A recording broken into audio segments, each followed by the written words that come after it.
Alright, well, hello everybody and welcome to yet another episode of Gloving Table Talks, where I am a Glover and with me are my fellow Glovers. Of course, the people from the DMV area, Dustin and Josh, aka Snaps and SteamBoy respectively. How are you guys doing? Tired.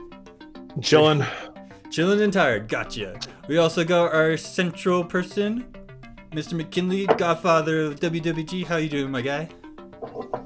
Doing pretty good. Good, and of course, we also have a very special guest with us. If you have not ever heard of this person's name echoed within the halls of the gloving community, you obviously have been living under a rock because he's making a debut return and one of the first things he's doing is coming onto our podcast. Kevin, aka Puppet, how are you doing, my guy? Pretty good. Caffeinated. Super hyped for this. Oh my god, is that the real Puppet that's supposed to be hosting this light show? I was gonna bring up that. I was gonna bring up that show. I was gonna. Dude, fun fact, like that wasn't even supposed to come out that way. Like I only had like a couple hours to do that. Like, cause we were in the studio, I'm like freaking nervous and shit, and like just nothing was working. Like the way that I was talking, nothing was working. Like I look back at that video, I'm like, oh shit, that sounds so cringe. No, I mean I think it's a lot of fun, you know. Yeah, dude. Like you can't have everything just be one aesthetic, you know. Sometimes you need to have just some fun stuff in there. For sure, for sure. I mean, honestly, out of all the shows that I've seen in general, the Puppet show is like at least my top 3. No way. Because it's funny, because it's hilarious. Like, and like people take gloving a little too seriously sometimes, and under the correct circumstances and intent, like it's good, but like watching that, it's like the production value is higher than most like standard shows, but it's still funny because you've got a sock on over your gloves and you're talking with your hand, and it's great. I think that's just funny because in contrast, the actual light show is like very like dark and very serious. So it's like literally like a flip. Yeah, I would say there's kind of a tone change going on in that show. For sure, and I think that's kind of just me. Like I think like IRL, I'm kind of like, actually I see it both ways. Like in real life, I'm very silent. I don't talk to a lot of people. It's really hard for me to like do small talk. I'm very introverted in that regard. But then like when I like put on the puppet switch, I turn into like this totally different person. And I think part of that is like, remember like when YouTube started, like around like 2006, like people like Smosh, like that's not really them. Like they put on like this alternate persona. And I think like growing up around like YouTube, like the start of YouTube, that's kind of like where I was at. But like over time, my perspective on that has like kind of matured, right? So yeah, that just a random fact there. I feel that because like I mean, it definitely makes sense to be inspired by all that, and like you know, that's the entertainment, that's the entertainment figure. So it only makes sense. Okay, I'm gonna mirror that and try to see and gain that perspective and see why they do it, and then you get your own version of why you do it, and then you slowly separate. And then you kind of merge, and then you're like, all right, cool. I do definitely need to define both because they're both things. Right. I think it's kind of natural, like when you're in front of the camera as well, to just not be yourself at first, right? It's something. Yeah, you're doing an act, and I mean, I knew I was doing like kind of somewhat of like an act before, but I mean, yeah, like over like the last 5 years, I've kind of really just matured on that, and to just really try to be myself. Cause like you might see a lot of troll videos of me back like in 2015. I did all sorts of shit right when the camera's on my face. But part of that is it is a little bit part of me as well, right? So. Because it's an expression and it's an over the top version of it. It is. Obviously, this is for this. I probably wouldn't do this every day, but we're gonna savor this moment and go on. Right. Yeah, dude, you got it. How do you do that? I feel that. I relate to that heavy. Yeah. Because I feel like it's a performer thing. I don't think every Glover is a performer. Yeah, that's a good point. But that's definitely like, as a performer, when you get into that zone, that's how you like do it. I don't know how any other words to describe it. Yeah, that's a great point. Well, it's like you have two sides, right? And I think the two things that exist on the internet that could probably explain that. The first side would be like, what is it, lights on 4 entry, your lights on 4 entry video. You have that. I feel like that is an introduction to your character. At least that's what it was meant to be. Yeah, are you talking specifically the one that wasn't you said the entry video, right? The one that wasn't part of it. Yes. Yeah, I think that is kind of just like this stereotypical like who Puppet is. Mhm. And it was kind of like a teaser of like what was to come. But they didn't even like utilize that entry Right. like the entry videos were kind of like useless at that point. Right, it was like, oh great, we got this fake dope video, but it's not gonna get scored at all. Yeah. But then the other side is the 2 times that you went live in the SpongeBob costume. That's like the other side of Kevin. Well, see, that was kind of because like it was an ad for the e-charges, right, at the time, and like e-charges were square, so I tried to market that by buying a SpongeBob onesie because he was a square, and that was just my idea of trying to be funny. That's Yeah. funny. Wait, you're telling me? Oh, the e-charge is square. I will be SpongeBob. Yeah. It'll sell. It'll sell. I mean, Yes. Because you know when you think of squares, you think of SpongeBob. You just put the 2 and 2 together. That's how it Exactly, works. dude. That's just how my brain. It's super simple, super stupid, and I threw the pineapple on the beach and I never picked it back up. It's probably feeding a lot of animals in the ocean or something. I don't know. Bro. No, that's hilarious. But yeah, that's duality of man right there. I feel like between those 2 things. True, true. Oh my god. So, one thing I would certainly say that if you actually don't know who Puppet is, go ahead and go check out Jess's book, because he actually did a really extensive interview process with a lot of well-known Glovers, and I remembered, because I was just reading through it the other day, that there's a very long intro and long section just for Puppet. You know, and there's multiple entries that he has in there pertaining to one of the things that he's very well known for, which is popularization of the platforming style, the style that really put Hawaii on the map in terms of the gloving community. Honestly, I do have a question though. Puppet, did you actually watch my platforming video? I did. It was like a super extensive, like long analytical view on platforming, right? Yes. I think you're pretty. Yeah, I think I did. I think I commented on it, and I think it was pretty accurate. I mean, like I f***ed with it. Like as far as like I was watching it, I think it might have been. I forgot. I think there was like a point where I was like, "Holy crap, that's super analytical." But I mean, for the most part, it's like pretty much accurate. All right. Yeah, dude, and I appreciate because then that's kind of like marketing the style as well. So like I really appreciate you highlighting on that. Well, one of the things I'm really trying to do is really make people understand how to not necessarily have a conversation about a gloving style, but showing them how to look at a gloving style and how to break it down so one can start to learn what it is that goes into that style. One of the biggest ones that still is one of my most watched video still to this day is my morphing video. And that still feels like my magnum opus, because that one took a whole month just to study on. Now, granted, I did the same thing with platforming, but morphing is still the most popular one. Platforming was probably my most well-curated one. Everyone says that when they watch that one, they watch it from beginning to end. It just, the flow through the entire video for them, they just say it just carries them through. So, no, I definitely want people to look at how we dissect gloving and how we break it down, and then show where you can start to bring that stuff together and how it builds on, because platforming is like one of the greatest examples of what was once a concept that turned into a style. Yeah, cool. And I kind of want to build on that. Morphing is kind of a big question mark, right?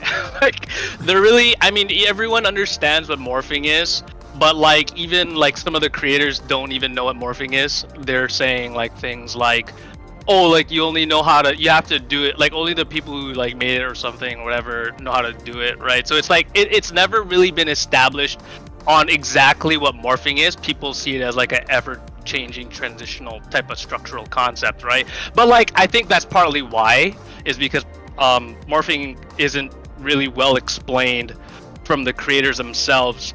But with platforming, it's very simple. I have no question marks on the concept of platforming, right? And that isn't to throw shade on morphing as a concept, because it's like you think of morphing, like you immediately know what that is, but like still the explanations for it are very confusing, Very right? vague. It's very vague. Like, Right. like why not? Right? I mean, I could go off tangent, but I mean maybe I'll say that for like another time later. But I mean, morphing has been a well-established concept. We all know what it is, but still, there's still a little bit more confusion on it, right? So Yeah, that's well, that. And I felt, at least to me, I felt like I at least was the person who wanted to take that step where it's like, okay, I'm going to take everything that has been published on morphing. I'm going to distill it down into a structure to at least help people understand what it is that they need to look for. Because one of the biggest things I kept hitting was, you just need to watch these people and you'll figure it out. Well, I don't know what I need to be looking for. Right, well- because they explain it as a like ever-changing more like way of transitioning, right? But then if I were to utilize that definition and use it for king tutting only, then that in itself isn't morphing, right? So it's like you're missing the foundational like movement like explanation on what morphing is. Like, okay, like pinches, dials, like all in between, like, you know what I mean? Yeah. Well, I think the thing with morphing is that if we were to call it a style, right? I think morphing itself is vague, right? Like, because it encompasses everything for the most part. Like, it encompasses everything that utilizes the box theory, but it doesn't because morphing doesn't use king tuts that often. Wait, so quick question. So like when you guys think morphing, who do you guys think of? Musk. Very Well, first person I think of. I'm new. I think like Youngblood and Pilgrim. Right, I watched like R-Dub. I think like R-Dub, Right, right? But then when R-Dub. you compare R-Dub to Pilgrim style, they're Very they're different. not very different. Right. So it's like where is the only thing that you could really break apart is that okay, and respect to all, like they're both amazing gloves, but when you put R-Dub and Pilgrim and you were to break down every single like concept, Very Pilgrim is a lot of micro tuts and connections, whereas R-Dub is a very liquid heavy style and his flow is like impeccable, right? But where is like the common ground between them is that they're both transitioning ever so like effortlessly, right? So if morphing is just that, then you could say the same for tutting, right? Well, Yeah. in I guess in comparing arts, right? I would say morphing is a lot like abstract art, like very different, and it requires you to understand the perspective of strictly the artist, or at least the perspective that they want you to see. Whereas like certain modern art pieces are just kind of like a thing, right? And then you can extrapolate from that what you want. Morphing is, I mean, everyone's style is going to be unique to their own, but like morphing in particular is even more so like, like you said, you can't compare like R-Dubs to Pilgrims or whoever. And I think that's why, at least I would say that it's a lot more like abstract art. So it's more a matter of perspective and less of like what is actually going on. Yeah. Yeah, I think that you ever considered that what's morphy to some may not be morphy to another, and maybe the key is just not knowing how the transition is done, and that's why it's morphy to you. Yeah, I think for me, this conversation reminds me a lot of the conversation that happens within like the liquid community, right?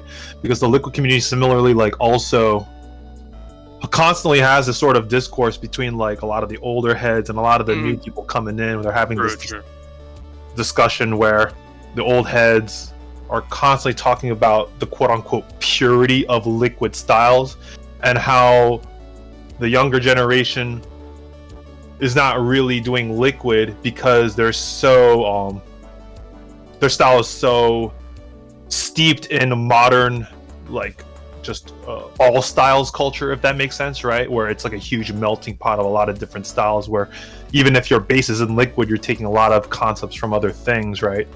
So I think a lot of the same things I've seen discussed with morphing is in that regard, where I'll see certain people talking about morphing, especially people who are there from like the quote-unquote start, saying if you weren't there from the beginning, you don't really understand it. And a lot of those people, I feel like, have this idea of what the purity of morphing is, right? But again, I think like as time goes on, like just as in the name of morphing suggests, like that idea of what morphing even is constantly going to change as newer concepts and ideas are going to constantly be put into gloving. And the people who take up the mantle of morphing will have to decide as a collective, whether consciously or unconsciously, where that's going to go.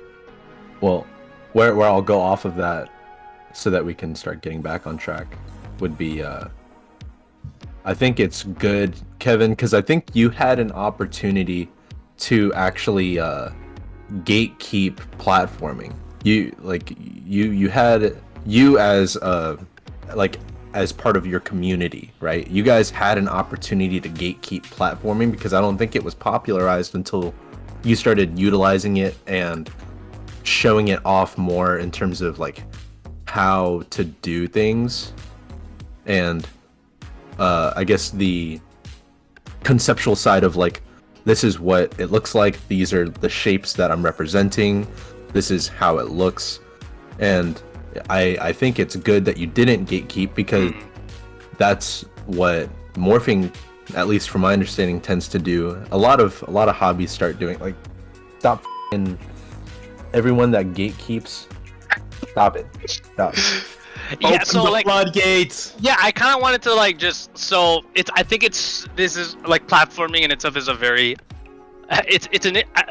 well, for one, like I don't tend to like gatekeep like anything. I mean, like if we're really there for the art, right, we should be sharing. I get like people want to like own their own secrets and whatnot, but like the thing about platforming was that what you see on the camera isn't actually platforming when I first originally started. When I started platforming, right, it was actually like the perspective of it was meant for you to like look down, because I'm like down here and the move would be based off perspective looking down, right? So I would like move up and like, you know what I mean, move around in this me looking down fashion and connect. But like if you were to record that on a camera, the aesthetic of it doesn't work.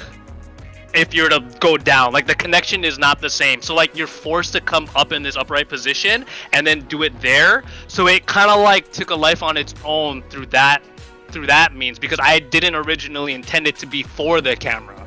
You see what I'm saying? And I think that's partly why like I didn't really gatekeep. Maybe that's not the right like sentence to say, but like people kind of just built on that because I was forced to do the perspective upright rather than connect here, because my theory on it was to like connect in the Z axis, but to travel towards you and then to like go up and down. But like because you have to go to a camera, it doesn't look good when you're just connecting looking down.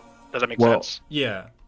Side note, I feel like you could use, well, because the technology back then when you were working with this was different. I feel like you could show off something from a different perspective if you have a 360 camera. Just an idea. No, yeah, I've actually uploaded a video once of like actually just the downward perspective on it. Like I had like my drawer and I would like pull this out and then tape my GoPro on the bottom and then I would just and then I would just like glove that way. But it was just such a hassle. I'm not even seeing. Like I'm like basically kind of risking my whole, like I don't want to waste my time doing that the whole time. You know what I mean? Well, the thing I was going to state that when it comes to probably one of the most prominent styles between impacting, morphing, and platforming, it's one of those styles where it's like the intention was an in-person thing. It was never intended to be on camera.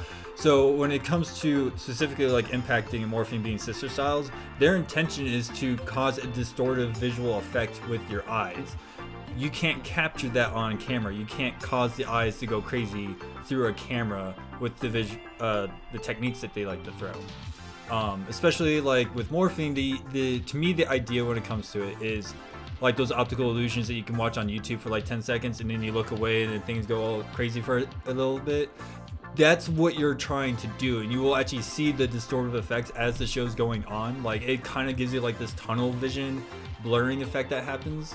At least for me it does. But the other thing is, well, like what makes morphing and impacting fit on a camera is that the box theory works for a camera. Because you're not supposed to move the head or the eyes at the greatest extent. Like they're supposed to just stare out to the middle distance and everything happens. And that's where they get really, really distortive effects. You can't capture that on camera. It doesn't work. So it's understanding that when it comes to trying to teach people over great distances through video, it doesn't come out just as right because you're not able to first-handedly show them the visual effect, the end result, until there's those in-person meetings that we tend to have with like flow meetups. Yeah, I mean, I think that's another true. cool thing too, since Kevin, you decided to record with it, even though it was meant to be in person. That's also how you evolved it, because you were trying all those other unique perspectives too. Yeah, Right? great point. You know? Yes. Because if you didn't take those recording chances, you wouldn't. It would have took longer. Yeah, and I think there's still so much more like to grow on it too, right? Like because I think what platforming has done for me as a whole is it made me a plane master, meaning like I know how to with the planes, like using my front hand and backhand and flipping it and feeling what looks good in every angle, right? But like there's like it's not really, people haven't really ventured out into doing things on the side here from like your perspective. Like people are kind of afraid to come here because it's not necessarily the best angle in the world, but there's still so much to like, learn from this angle, and people need to play around with it more. So there's just so much to grow. I think one of the things that I'm learning, well, I mean, I've known this for a long time, but then like, every time you venture out into a concept, it expands even more, right? Like the concept, like finger tutting, right? Like finger tutting isn't just finger tutting. When you're learning finger tutting, you're learning isolations, you're learning hinges, you're learning how it feels for the connection, like on your finger physically. Like you're learning illusion. Like you're not actually just learning finger tutting. You're learning all these sub concepts and all these different things. As long as you're open to, or well, rather like knowing how to break the concept down, right? Like platforming, like in actuality, like let's just kind of take a step back. In actuality, platforming is actually kind of just like tutting, right?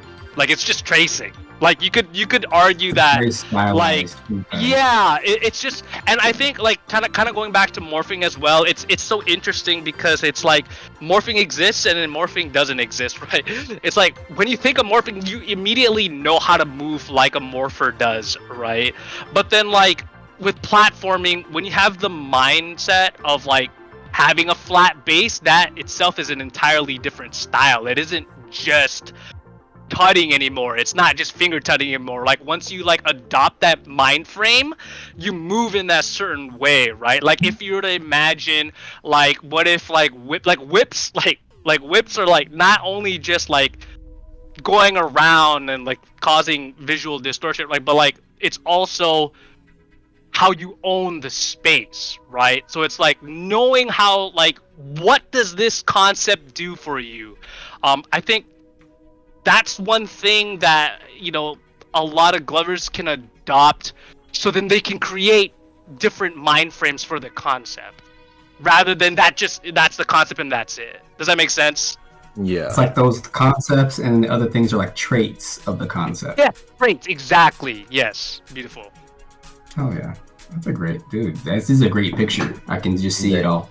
Well, I'm was just leveling up gonna my say- platforming just talking right now. Well, I was just going to say, what platforming introduces to gloving is a format of how to curate your show. So look at how impacting does it. It gives you a storytelling narrative between two characters being your thumbs and contrasting colors. I'm coming out with a whole video here pretty soon about impacting, but that's a performance format.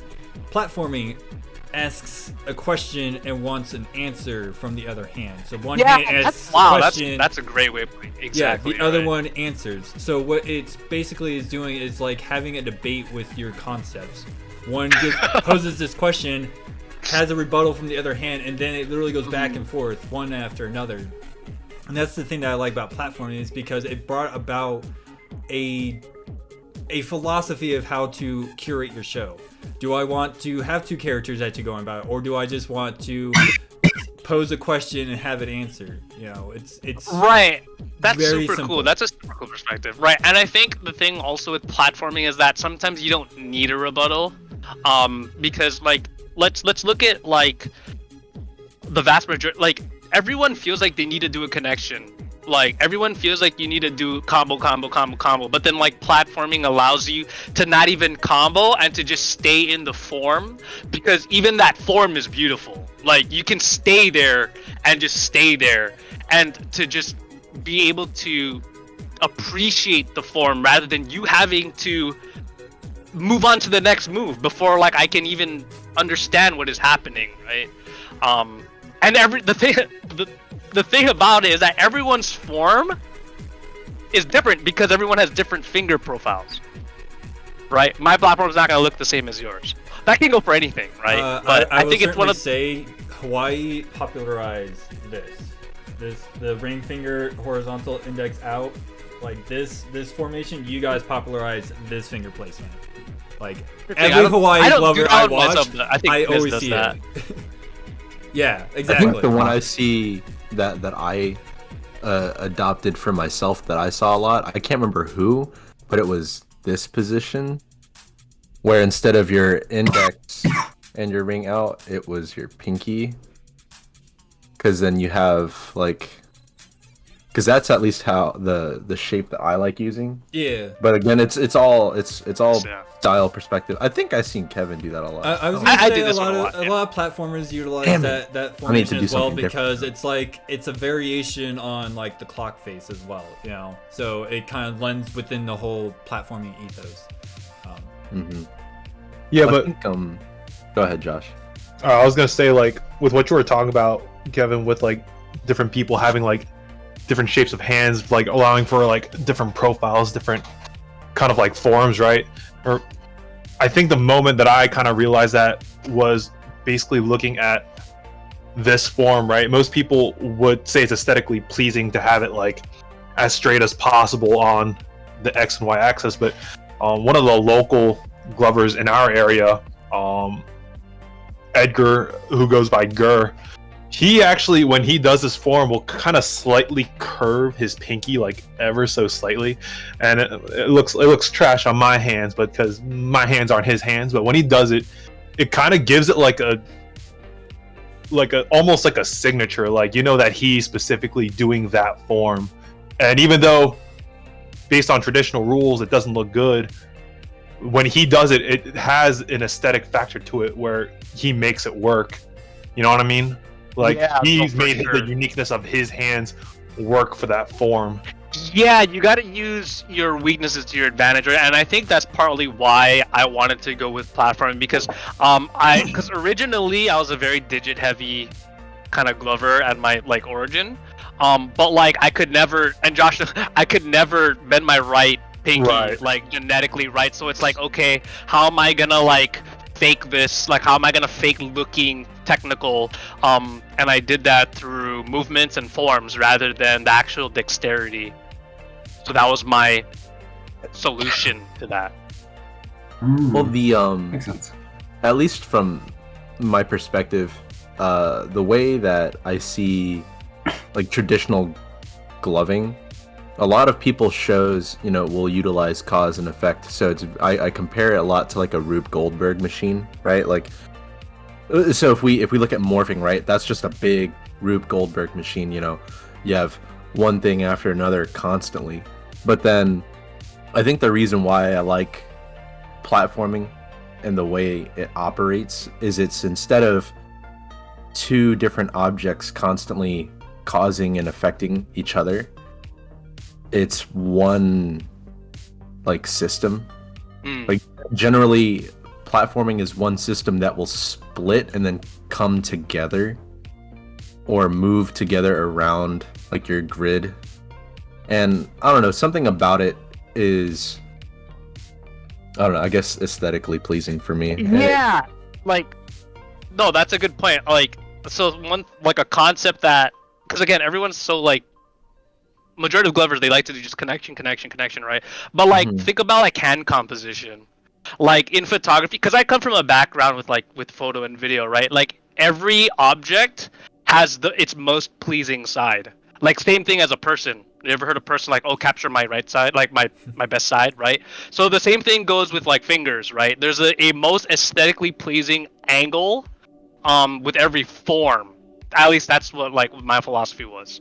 And then it was, and like and a lot of it came with like how I wanted my style to be, which was this very direct and straight edged, like straight lines, and a lot of that comes from like being inspired by my own community in Hawaii, because they like tech and they like connections and straight lines, right? I'm working on it, but like to do very like non-linear type of moves, like morphing or like threading or like dials and stuff, like, right? Like not like straight. Like I was very weak in that department, so that's partly why my style is the way that it is because of the straight lines and keeping the nice form and the nice, like keeping straight lines essentially. Yeah, but I would also argue that the one thing that you have over pretty much anybody in this community is the intensity. Like anytime you show any dynamic movesets, it is probably the most intense thing that like I literally feel. At times, I feel like the dude from 2001 Space Odyssey when he starts going through hyperspace and it's just like, like it literally feels like that at times because you just go so ham on these spins that. Thank you. I know a lot of people are like, oh no, you're supposed to go slower. It's like, no, there's a reason why at these speeds it works. I think partly it's because of my hair. Like it like adds to it. That's like one aspect of it, but another part of it is because culturally I come from a Filipino background and Filipinos are super dramatic. Another part of it, karaoke. No, I don't do karaoke, but that's another type of dramatic. But like, a lot of it comes from also like like when I see gloving, I kind of see it as like a ritual. Like I'm not just like gloving to glove. I kind of see it as like Mckinnley, like it's the performer in me. I always treated it as like a performance rather than an actual light show. Like when I glove, it isn't for me, it's for the audience, right? Like, and then so it's like, how can I manipulate the audience's perspective to come into my world? But I think like from like just me as a human being, I am kind of intense. Like I am that introverted person that doesn't say much, but then like when I say something, it kind of means a lot. Like I like to talk, like go into like very deep, heavy talks with my friends. Like ask questions we can never find the answer to, right? Right. I think that's just kind of like my, how do you say, my expression when I'm giving the show, when I am doing the intensity and when I'm incorporating like this ritual mindset behind it, right? I see it as a very, you have the thing that gloving, like what gloving separates with other dance forms is that it's very personal. Like it's just a one-on-one experience and it's a very intimate experience. And you only got like 2 to 3 minutes, right? So it's like, I think just having these mindsets all together kind of just makes like me who I am as a glover. So a question off of the whole intensity thing would be, so you would say that there is a well-defined character for Puppet, right? Yes. Like, behind the name, behind the character, and everything that you show.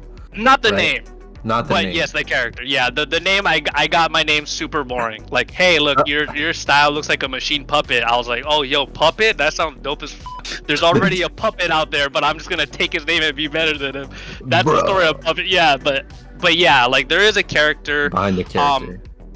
Yeah, and that came from like my darkest times back in like 2012. I can like go a little bit about that if you guys want me to, of where it kind of all started, because I wasn't the puppet, now wasn't like that during my origins, right? I was a very playful kind of guy, but yeah, like, you guys want me to go into that a little bit? I'm down I'll for just go story time. quick. I've read the post. Yeah. Okay. So back in. Oh, you know the post? Okay, maybe I remember this post as well. I think I yeah, actually commented dude. on it Like, too. yeah, dude. 2012-ish. Like, that was my first experience with psychedelics, and I was a very not mature. Well, my whole, like, I guess. My friends and I weren't that very mature about it, and I took psychedelics, and long story short, went into a bad trip. I actually had minor PTSD, had to go to a psychologist, and that thing stuck with me for like 7 years. And I think, like, you can hear my voice trembling. I'm starting to, like, actually, like, get super shaky, but I'm over it now. But, like, I think that experience really messed with my brain, and like I was gloving on it, and I felt like this intensity, and like just my ego and everything was like, I don't know how to explain it, man. It's like super diminished, or like like that. I was just not myself again, and I think like that experience changed me overall as a person and as a glover. So then, like, when I first started gloving, I kind of used that energy. Like, I would go back to that mind state, and that's just who Puppet was, like, just in that, like, bad trip moment. And it was bad. It was really bad, both mentally and visually. So I've had to really tackle that for a really long time. But I think abstinence to psychedelics for over those 7 years, like, really, that was kind of the cure. Actually, I lied. It wasn't the cure. I actually took psychedelics, and that's what cured me. But to be in that mind frame, I think that's originally who Puppet was. Right. Like, This, like, because at least the character that I see in some of the videos that I enjoy watching would be like a character who's like really meticulous, but also like really vicious and unrelenting. Like, almost. That's sick. Like, that's at least what I would see. Like, it's a character who's very, like, everything is well thought out. He's like, you're playing chess with him. He's already 7 moves ahead of you, and he's not holding up. Right? He's not holding back. That's and dope. and like, I've had just kind of thoughts about it in terms of, like, it's really interesting because I think I've talked to Josh about characters and like how you choose to develop them. And a lot of the time people will end up, when they decide to develop a, like, set gloving persona, because for the most part people tend to just glove like, oh, this is me, right? Like, this is just me, which is fine, which is great.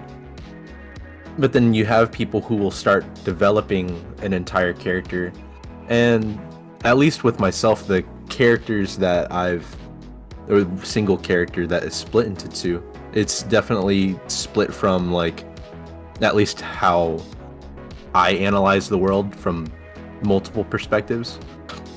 So it's not that Puppet served as inspiration. It was just more of, like, understanding, because, like, as a person, I like knowing stuff, right? I like understanding Right. stuff. Let me kind of, like, add it. So like throughout 2012 to, like, even now, right? So, like, me as a person, like Kevin, is also majoring in film, right? Is also going to school for film, and, like, in film, you gotta create characters. Like, you have to have character development in those characters. Like, you need to have well thought out character, like, keep the fake character. Like, how old is this character? When's his birthday? Who's his mom? Who's his dad? Like, what, like, made him or her the way that they are today? And, like, going through gloving as well as, like, my own personal development, like, I'm learning these things and I'm adding that to Puppet, right? So it's like I'm creating this character,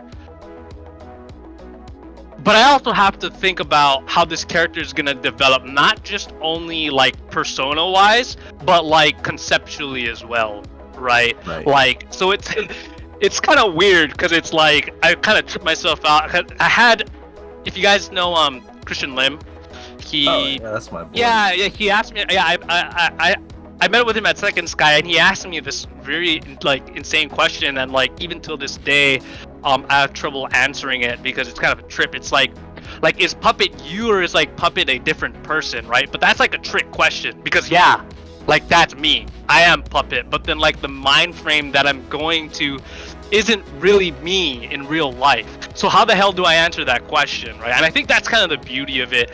And I think that's not a question that I really want to find or have a like conclusion to, because I think that's like the magic of it, man. Like, you know, like. Well, I think at the end of the day, having an answer for that question is entirely dependent on you. But I know how to answer that question if someone asks who Snaps is, because this is actually like, for people that don't know, like I did like a 4-day pilgrimage, right? Like I hung out with Josh for 4 days, and that's when we worked on the one project that we did, and we sat there and we talked about character, right? And the character of Snaps, the idea behind it all was like, I developed this character as basically a person that is a more so like, and this is obvious, but like it's a more exaggerated form of myself. Yeah. And the way that I would answer it is, you know, the character himself tends to come out. Got it right here, actually. We We worked on it on this board. We need to bring out the Venn diagram. We need the circle. Yeah, conceptually, Snaps in Inception was a person who had two personas, and he would snap between the two. And What the hell? because it's the two ways that my brain operates, Jekyll and Hyde. it's Jekyll and Hyde. Yeah, that's a great way of and putting it. it was that's actually like exactly what it is. And the Somebody's one getting side some was Page Master was up in more here now. like passion and intensity driven, and like more like primal thought, right? Like instinctual thought. And the other one was analytical. And you know, a thing that I'll talk about is like, whenever I'm making a decision, right, I'll have like a whole council of different Dustins in my head. The Council of Dustins. Yeah, the council of Dustin, like that, like, and I know it sounds a little crazy, but like it's how I make proper decisions, not necessarily correct decisions or like decisions that would benefit me, but like this is what I want to do, right? Dude, I think your brain and my brain kind of works alike because, like, instead of like the council of like puppets, I really use that. I guess maybe not the. We're kind of like maybe on the same like wavelength here because, instead of like, and this is like where Puppet is now, and I learned that during season 4, right? I was like, holy shit, like I'm onto something here. Whereas like, what if the song were a character, right? Like if that song were like a person, what would that look like conceptually, showmanship wise? Like me, like what if I was that song, right? Then you got like Council of Puppets, I guess you could, like, lack of better words, but that's kind of like where I'm thinking now, right? So More I like think that's a blank beautiful. slate. More like a blank slate, yes, exactly. Yeah. And then it's like whatever the music, like the sounds, like to the moves and the aesthetic. But I'm trying to do that in a way that's in this cyberistic way, rather than it be like all types of aesthetic. You know what I mean? Yeah. Are you like kind of placing the puppet character within the scenarios? Yes, and that's like, that works well with the name too, like branding with like puppet, right? You have all these different puppets. Yeah, exactly, right. And then it's almost like in those there's some YouTubers, you know, that have like different random comedy sketches, right? And then like they'll have that special that has all those old characters that haven't been brought back in that new special, right? And hey, they're all in there, but the people who know, it's kind of like that. You could do that with the puppets, like all. Exactly. Cool. That's a great way to describe like how to like manage what you can be as a lover overall. Yes. You know, that's really cool. Right. This is a great thing to lay out for people. Right, because it's like the way that maybe I'll explain a little bit of the building process behind that with like my latest like video, right? The I am me or I am you video, because like okay, like this is how I create a show. Like I'm not. I have my base like concepts and like musicality and whatever. Like everybody labs that on their own. But then like once I feel like probably 99.99% of the time the inspiration comes from the music and the sounds and like the song title and the artist, because like the I Am You video is a very I kind of like when you read the lyrics to that song, I kind of translate it as to like robots and they're talking to themselves because they are all robots and like in this android world, right? And it's haywire. Like he has all like this very futuristic sound and all these fast upbeat like sounds, and like the song is just the aesthetic of the sound, I guess you could say, is very futuristic, right? And then so I'm trying to tackle like future, like what is futuristic, like the movement of like spaceships or like the movement of like mechanical gears, but also like the color scheme of the video was blue and yellow, which like reminded me of Portal the game, and Portal the game was in like this futuristic world, right? Like and then like at the end I like push the button, like I don't know if you guys caught that, but I pushed the lens, like the lens, like as if like I'm turning you off, like you have an on button, right? And then so like I'm playing all these scenarios in my head as if like it were a movie, because I come from a filmic background, right? And that's essentially what I did ever since Lights On season 4. Like I never really tackled it that way until Lights On season 4, and I like just doing it that way. I was like, wow, this is actually really fun. Like it repurposed Puppet like fundamentally, and like my mindset on gloving. Like it's so fun now, like to create that way just based off the music alone, you know. I was talking to an old friend, 30K, if you remember him. Oh, dude, I love that guy. He actually because I had just watched it, and I'm colorblind, so I actually didn't realize it was yellow. I thought it was warm white. So I was like, yo, I love the warm white, cold white. I was like, that's not. I'm like, oh, well, I thought it was badass. Yeah. So if you didn't know, Kevin, he's yellow-blue colorblind, which is a very, very rare genetic condition. Most common colorblindness is red-green. Red-green, yeah, my boss is colorblind, so it's like we make fun of him all the time. But that's awesome, dude. That's so cool. When I was in the military, I had 4 people who were yellow-blue colorblind, but I had over 50 people red-green. Wow. So it's really rare to see it. Wow. You guys are like maybe that'll like be part of, like you guys are in like the evolutionary process where you guys see like other colors, like No, maybe in the future. No, literally, it's just McKinley. At least when I first like met McKinley, one of the first instances was him making a color set, and he straight up asked everyone on Discord, "What color is this?" Because he couldn't tell. He was making a color set, and he was on like the green, and he was like, "What color is so it?" trippy. What the hell? It was like I get mad when the color palette isn't numbered correctly. I'm like, that's look, they Delta's over here. I can't trust this shit. He's like, I know these are different, but I don't know what they are. Like, this sucks. That's hilarious. Yeah, I think I actually learned that with McKinley about the numbering, because he asked me to do a color set for him, and I gave him the numbers, and he's like, "That doesn't match up right." I'm like, "Oh, that doesn't match up right. Okay, let me figure this out." Yeah, I remember that. Getting off the side tangent, he told me that he thought it was Portal. Whenever you filmed that, so I was like, who said? Oh, Ricky. Really? Yeah, he was like, yeah, he knows, man. He's in my brain. He's in my brain. That's what blew my mind when you were describing. I was like, dude. I thought it was Tron at first. I'm not gonna lie. I didn't play Portal, so I thought it was like. I never played Portal 2. I never played Portal 2, but like I just saw the colors and it's just, I don't know, man. It's like you think blue, yellow. I think Portal instantly. No, Kevin, I'm on to you. I'm paying attention to all your details. Because I remember when I messaged you about your Mark 1 video. Yeah. Yeah, I was like. Yeah, there's still a couple Easter eggs in there that no one has really pointed out, but we'll save that for later. We'll save that for later. I'm gonna go look later. Kevin, I told you, right? Dustin's on the what's up? I told you right in our conversation that Dustin's on the hunt for all those Dude. Easter eggs. Yeah, I mean, like, it was like day one, and he was messaging me about it. I was like, oh, this guy. Yeah, this guy is looking. He's actually looking. And all you responded with were emojis, and I'm like, I'm on to you, Kevin. I'm on to you.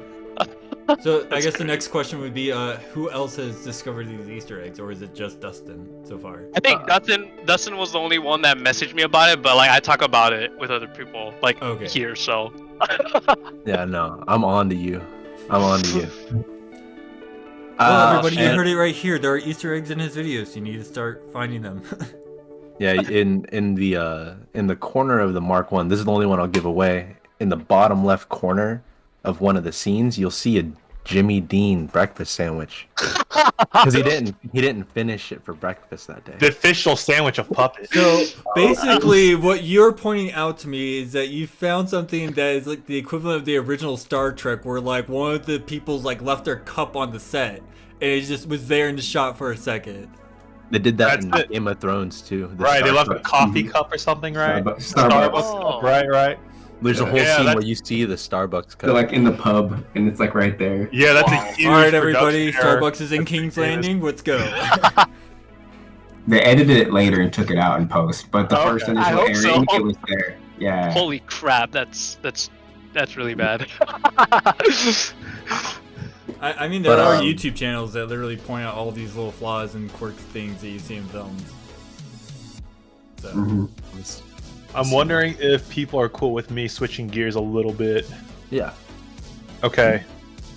So, Kevin, my question is, do you have any interest or plans to maybe bring Fable back? I know a lot of people have said stuff like that tangentially in passing, like whenever I talk to them about stuff. So, if you do... I'm not gonna lie. I just kind of waited till SteamBoy won, so I'd be done with it. Bro, because... I got the pumpkin video. You got the pumpkin video. That's all. That's that my win. Popped up in my fucking recommendation. Dude, I'm not gonna. Yeah. I'm not gonna lie. It kind of breaks my heart when people go all out. Like, and this is kind of something that it was kind of like a big eye opener for me, where it's like, holy shit. I literally have people dressing up in their fucking videos, and they're being judged by my team, and I'm just making them go out and do all these things. And I was like, holy fuck, that's a huge responsibility. Like, and like some people go all out, bro. Like people go all out, and I'm like, crap. Like I feel like emotionally, I feel just so bad when they don't make it to the next round, man. Like I'm like, I don't know. I mean, I don't think it should be. No, because we've talked about this on this podcast too. Like whatever like competition you're in, you're like beholden to the people running it, right? It just is what it is. It's funny too because like I remember, because I feel like I understand like where your emotions are at right now, because like if anything, I remember a lot of people told me like, you know, you should have won, but in my head I was like, man, I should have just kind of done better. Yeah, see, that's the thing. Okay, personally, like I wanted Josh to win, honestly. Like exactly, like I'm gonna use Josh as an example. Josh went above and beyond what I was looking for, like in that competition, and like I think he really like increased this. I don't know what the right term. What is it? Like you upped the ceiling. What's the freaking? He shattered his glass ceiling. Raised the bar. The ceiling of. Yeah, you just raised the bar so high that I was like, dude, I'm like, and then I see Josh lose, and then I'm just like, man. Is this the season with the Inception one? I forgot. It was. I forgot which season that was, but like, I mean, like that isn't to say like all the winners too, they also deserved it too, right? Like Jest and like, was it Jest or is it my own winners, bro? I think it was Jest and Sari Josh and I won season 2, so I think he was on. Yeah, so and he then was judge. Yeah, right. Yeah. See, and then like a part of it too is like it really comes down to, and I told Dustin that it really comes down to who has like I feel like the most resources, because like some of their stories are great, but I just hate kind of already knowing who's gonna win at the very start of the competition. Like, do you guys ever get that? Like, where it's like these like two people are going way above and beyond, and the resources they have are like impeccable, but like their skill is there to back it up. That it's kind of boring at the same time because you already know who's gonna win. Like, You want a challenge, you want something to like. yeah, Or and underdog or something. yeah, and I think like, but like, there's also like that they're going all out for this. I just felt really bad in the end of it all because it's like. A lot of it's kind of a lot that I'm making people. That isn't to say that maybe in the future I wouldn't host Fable, because I am thinking of host. Well, I am gonna host this competition series, but the thing that I'm kind of spoiling it right now I'm gonna spoil a little bit, but like the thing about it is that it's gonna be very flexible, and it's not gonna be this one-time thing where it's like, okay, like, you know how like IGC is just IGC and it's there to prove who's the best at that tournament at that time in that era. This competition isn't going to be like that. It's going to be way more flexible, and it's going to be a lot more fun. And it could have. The definition of this competition is that it has no definition, and I think that's something that the community needs right now. And I mean, the community does need more competitions, but this is going to be super different. It hasn't been done, but I think it's going to be very self-sustaining. Hopefully, if I do it, like anybody else can do it, but I kind of want to do it right. I don't want to do it the way that I'm doing it with like the PMK01 project. But yeah, that's all I'm going to say about it right now. But who knows? Nobody knows Man, what it's Fable means because it storytelling. doesn't mean one thing. Like, is storytelling like good nowadays, or like in that way now, or what? Because I feel like the game now is so much more different. Well, it's so like that's so for whoever watches this and was curious about the competition that I'm putting on. The idea behind what I'm doing is I don't care. Realistically, I don't care who wins, right? Like, I don't care. The idea is more of it's more of an experiment for me to see how people will respond to the illusion of free choice, right? Like that's like the whole premise of it. And like I'm not letting people get eliminated from it, because like, no elimination, the feel bads for getting cut out round one are gone, right? Like you get to just play. You get to just play. And like once all of it's done, I'm gonna try and create like a web for people to look at it if they want to choose to participate in it, because the inspiration for this for Anthology Volume 1 came from the Black Mirror movie Bandersnatch. If you ever watched it, it's on Netflix. That movie was crazy as fuck. Yeah, it's an interactive movie. Yeah. And, there's in that movie there's like 6 different endings, but like hundreds and hundreds of different paths. Maybe not hundreds, but like a bunch of different paths that you could take. And like, that's why, like how you were saying, like it felt bad if someone went all out and then they got eliminated. I'm avoiding that completely, and I'm providing more so an experience for someone to not only like grow and understand how they want to start telling stories. If someone wants to develop a persona or a character that they want to adopt long term, this is a good environment for them to do that. And and me and you talked about this. Like I took inspiration from Fable, but then also some inspiration from Agni Kai a little bit. And it's this competition for me comes really full circle for me, because it allows for people to really do whatever they want within the small set of guidelines that I have. But then it caters to people who are apprehensive because they feel like they'll lose. Yeah, I just kind of wanted to add on to that. I think it was an amazing idea, and like people are kind of like going out of their way to do the not, like almost kind of like a project video-esque, which we all enjoy, and I think it's only a positive thing for gloving as a whole, is not to just see bedroom light shows all the time, right? But like for them, they're kind of like making project videos on their own, right? And that's like what we need more of. So that's super dope. Yeah, like I know, for example, like Dylan was like Dustin. He was like the first person. Seismic, yeah. Yeah, In, like 2 days.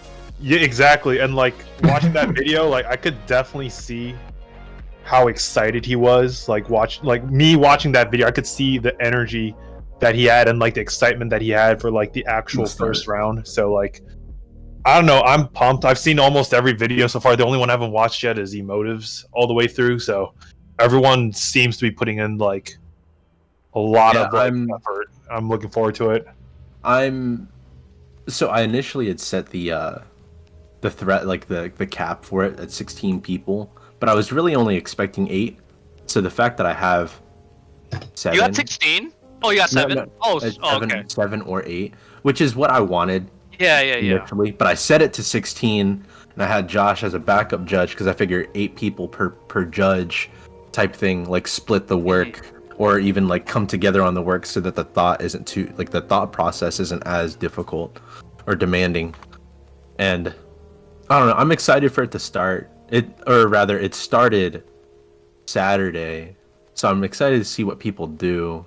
Yeah, see, like also, like I wish that there was a place that kind of like not just from you that highlighted all this. Like we have like a competition, right? But like, how do you like market in a way to gather more eyes or like more competitors, right? It's like, well, I was gonna get with Peter about it, and we were gonna just do coverage. Like either I was gonna put out a video of me, because the end goal, right? The end goal was at the end of the whole entire competition is I sit down and I watch.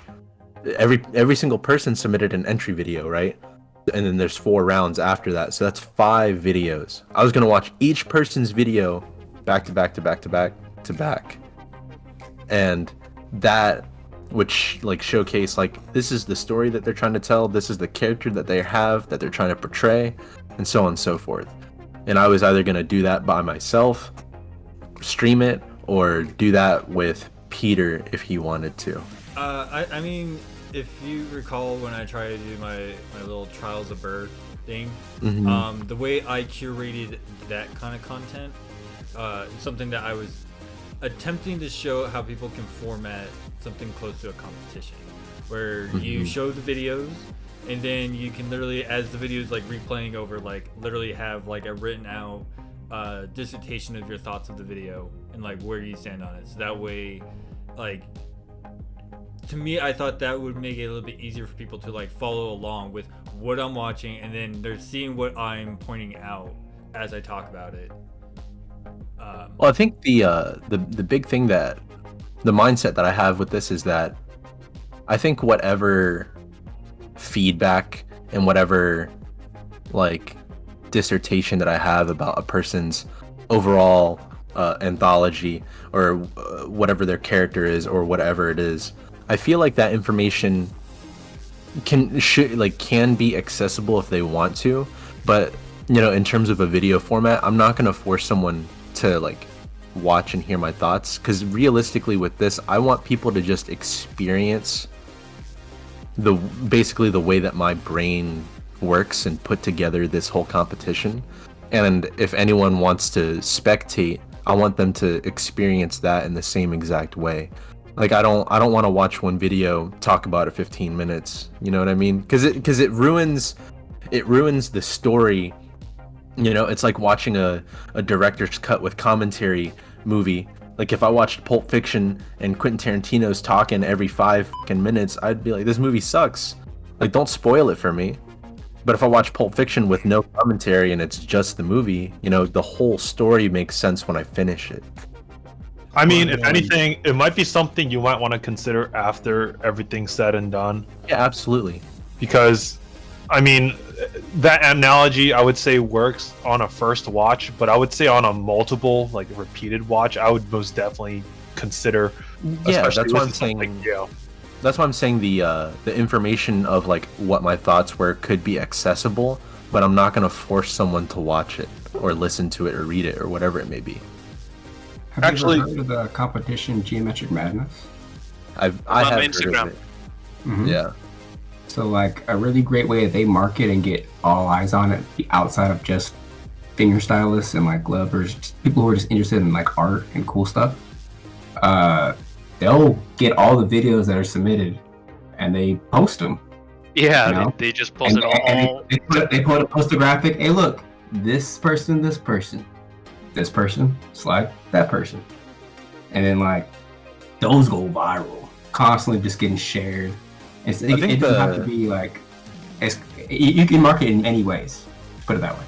I think the format of Geometric Madness too is like very community driven, right? So like Yeah. people benefit from sharing these videos. People benefit from, going to their group chats and being like, hey, yo, check this out. Vote for whoever you think won. Like that I think is less of a curation and I don't want to say less of a visibility thing because it's a marketing thing in terms of advertising, right? Like it's just advertising, and it's smart. Yeah. It's smart because it is community driven and it's pretty good. I don't know. I don't think I'll necessarily apply that Everything about that, like until I the wouldn't very say let's end. do voting or anything like that. Yeah, no, like I may do something where it's like a community favorite like thing, but I don't want it to be biased, right? Because of the people that are on that list, it's like everyone's gonna see Outlaw's name and they'll be like, I'm gonna vote for him, haha. And like, I don't want to discredit anyone else that's participating, because that's also the reason why I didn't want elimination in this. And I've always wondered that about gloving competitions as a whole. Like, I understand you need to find a winner, and if you have 40 people and 40 people participating the entire way, like that's a lot. You need a lot of hands, a lot of people, a lot of bodies to be able to tackle that much content at the end of it. I mean, just speaking from my experience when it came to doing doing pit battles coverage, that's one thing. But when it came to doing like round coverage of a competition, round one is always going to be the most. That's what I'm saying.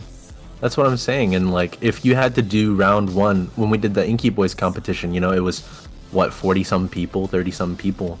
Like, that stream took 4 hours, 4.5 hours.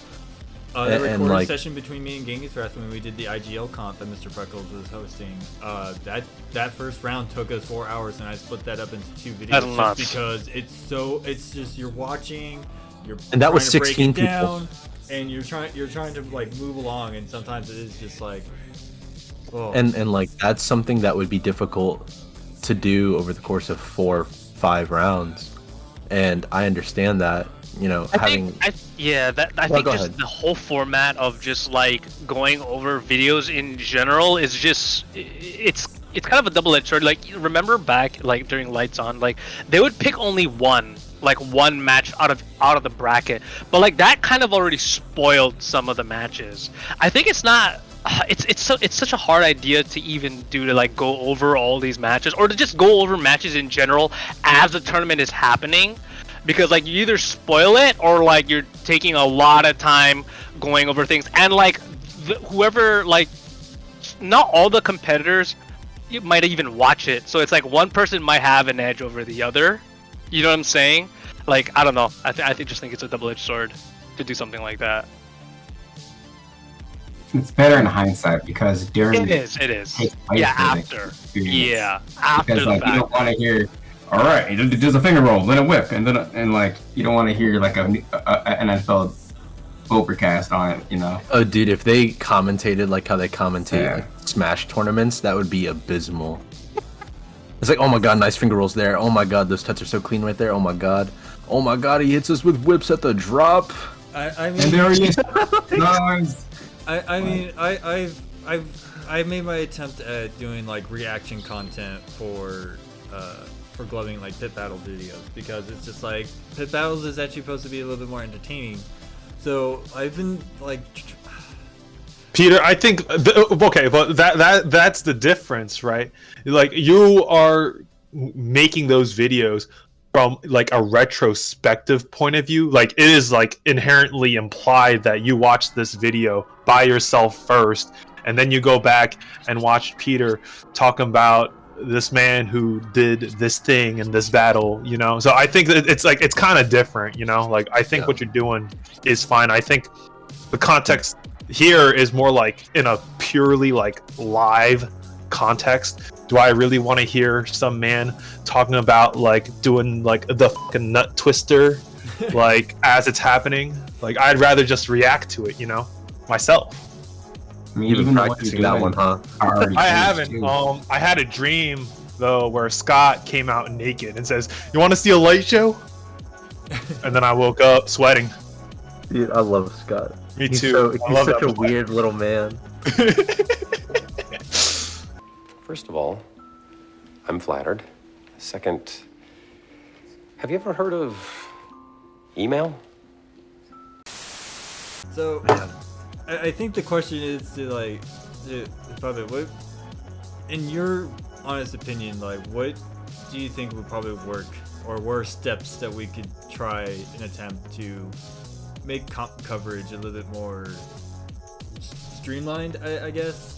Yeah, I really think that comes from the community leaders of all. It's like as you guys were talking earlier, I even thought about like there needs to be a place where.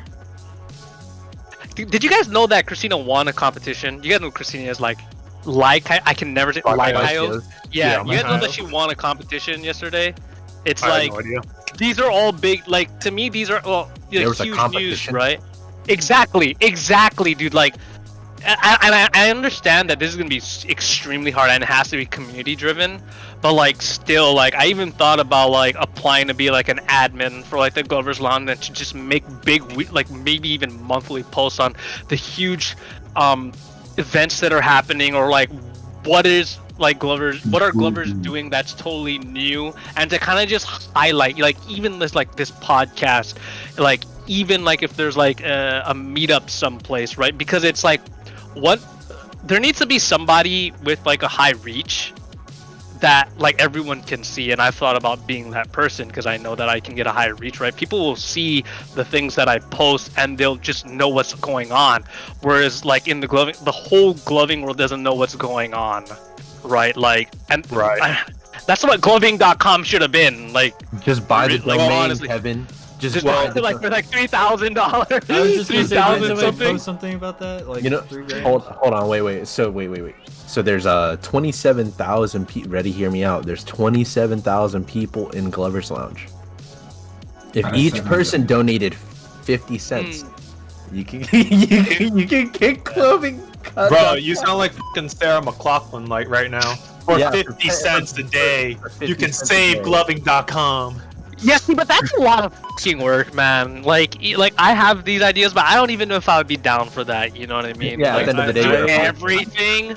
I think when it comes to gloving.com, if we intend to ever get it back, it is going to take a team of people who are dedicated to run it, because it is like it's supposed to be a competition statistic leaderboard. It's supposed to be a one-stop supposed to be a shop hub. to find gloving communities and finding competitions and being a blog sphere, so people actually know like what events are coming up that Glovers should know about.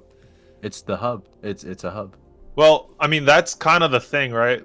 Is that we talked about this a good while ago on this podcast that like, you know, now that gloving is like basically not being run by any like company or entity, right? Like it's kind of up to us to kind of figure all that out, right? Yeah. Like, if we could have all that infrastructure again, it would have to be purely community based. See, do you guys keep up with the Super Smash Brothers community at all? I don't, but if you would Okay, indulge Well, us. based TLDR, so like I've been I'm no longer part of it, but like the Smash community is all community driven. Like everything, Right. like the tournaments, like Nintendo doesn't give a Nintendo crap. isn't. Yeah, Nintendo doesn't give a crap about Smash, and like they're striving right now. Like Smash, it's strive. Well, I hope that it's still striving now Which because one? of Smash.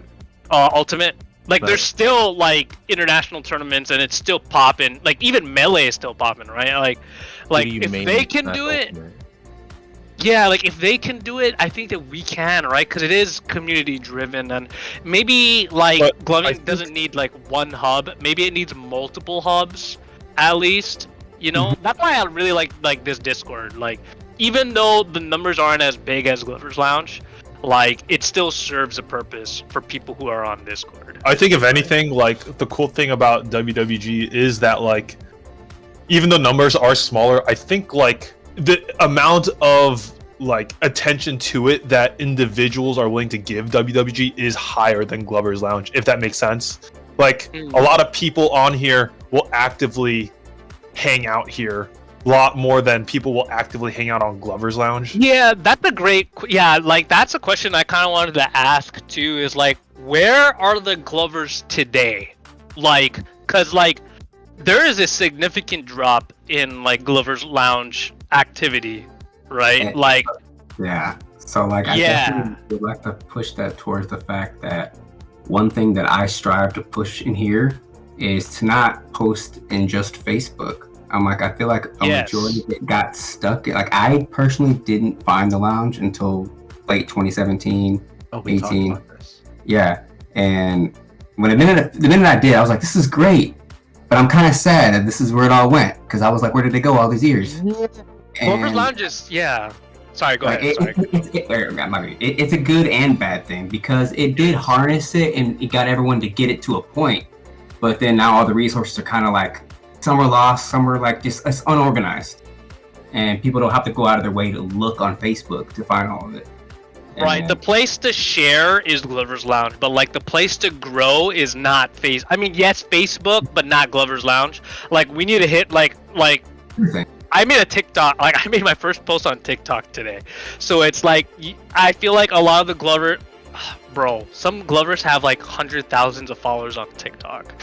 And I'm like, TikTok's weird because short form entertainment is like on the rise right now. It is for sure, and I know all this because of marketing for my art, what I do at work. Like everything is short format and everything is vertical video, but it's like, dude, like we have to adapt, right? It's like, don't take away longer formats and leave the horizontal videos on longer format places like YouTube or Facebook, but like there's got to be a point where like gloving, like in terms of marketing, has to grow as well. And like I know like some like I hate vertical video, don't get me wrong, I'm come from a film background. Vertical video is kind of dumb, but like it makes sense, right? So it's like, and short format like might be like a positive thing for like Glovers, so you're thinking of little different connections or combos, right? Rather than you going through the whole thing and then you mess up, redo, I'm on like take 25 now. It might be actually easier to get clout rather than, you know, you're spending so much time on a freaking video that gets like 20 views. Hey man, you didn't You know need what I'm to saying? call me Yeah, out. I mean, I feel like in a lot of ways there are also other things that are going against gloving, right? In terms of that marketing element. For one, I'm kind of often surprised how much attention gloving gets on TikTok, considering that in a lot of ways there are a lot of things going against gloving for TikTok, because like for one, the camera is terrible, and because like you already need so much to make gloving look good in any sort of recorded format, right? But then the other part of it too that I think is a big issue is that once people are interested, you do grab their attention. The first thing they want to do is get lights, and that's a huge issue right now. Like people are having a really hard time like getting them. even getting like good glove sets, you know.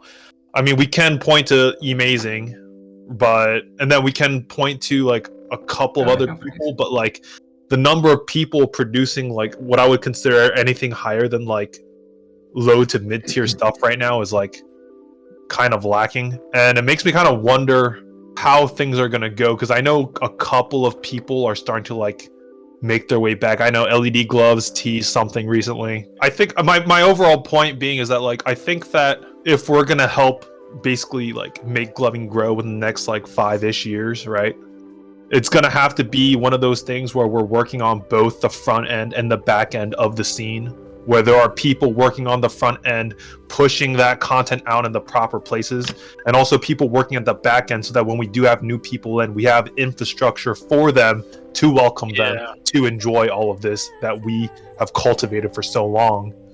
So I have an analogy for you. It's going to connect to this. Right.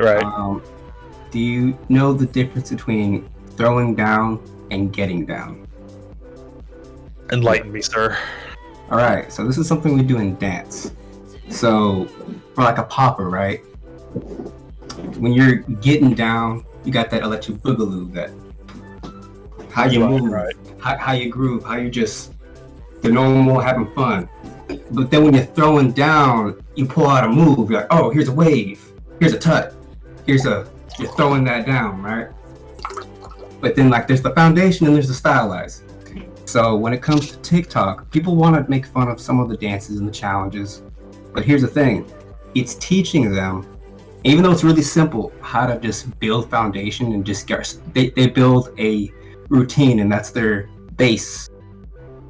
And it just further interests them to learn more and try the different ones. And you know, I feel like it's like we make a bunch of throwdown videos and inspire them to get down.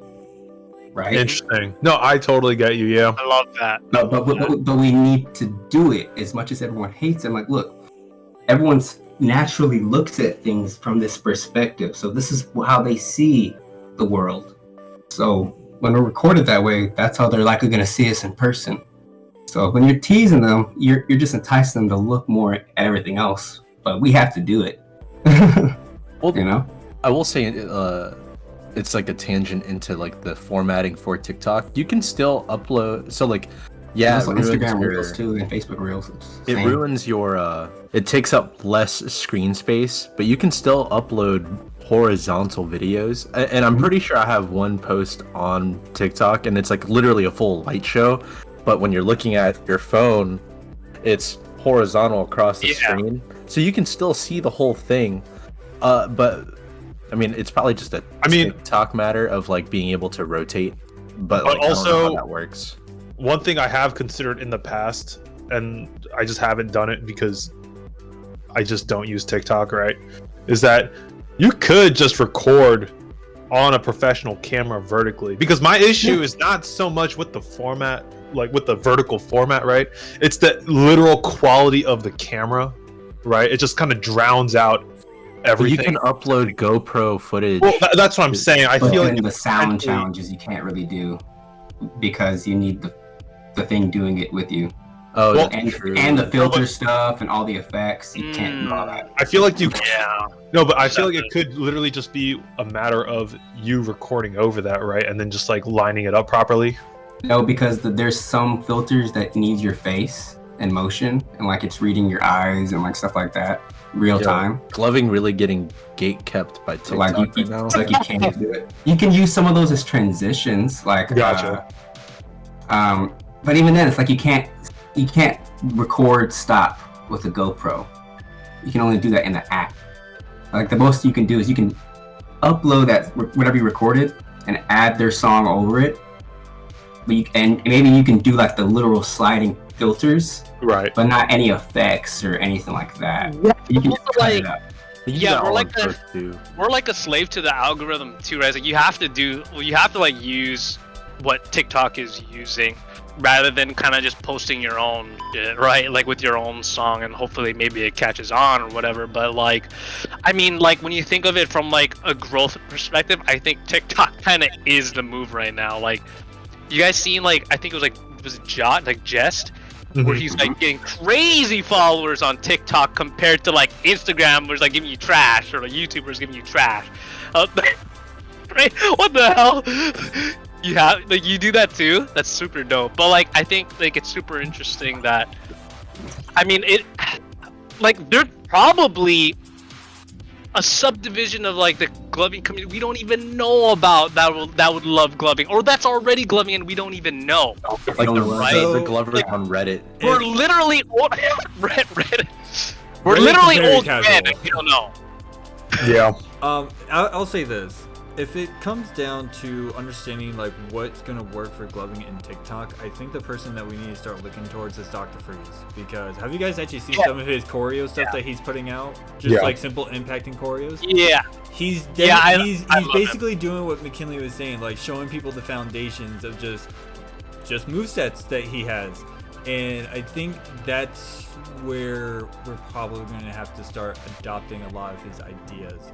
Not verbatim, but just like he clearly knows this format, and it is catching on because it's gloving. Yeah. It's in the format of TikTok, exactly. You know, the vertical, the whole thing. It's what, like 15-30 seconds that he's usually doing, sometimes a little bit more.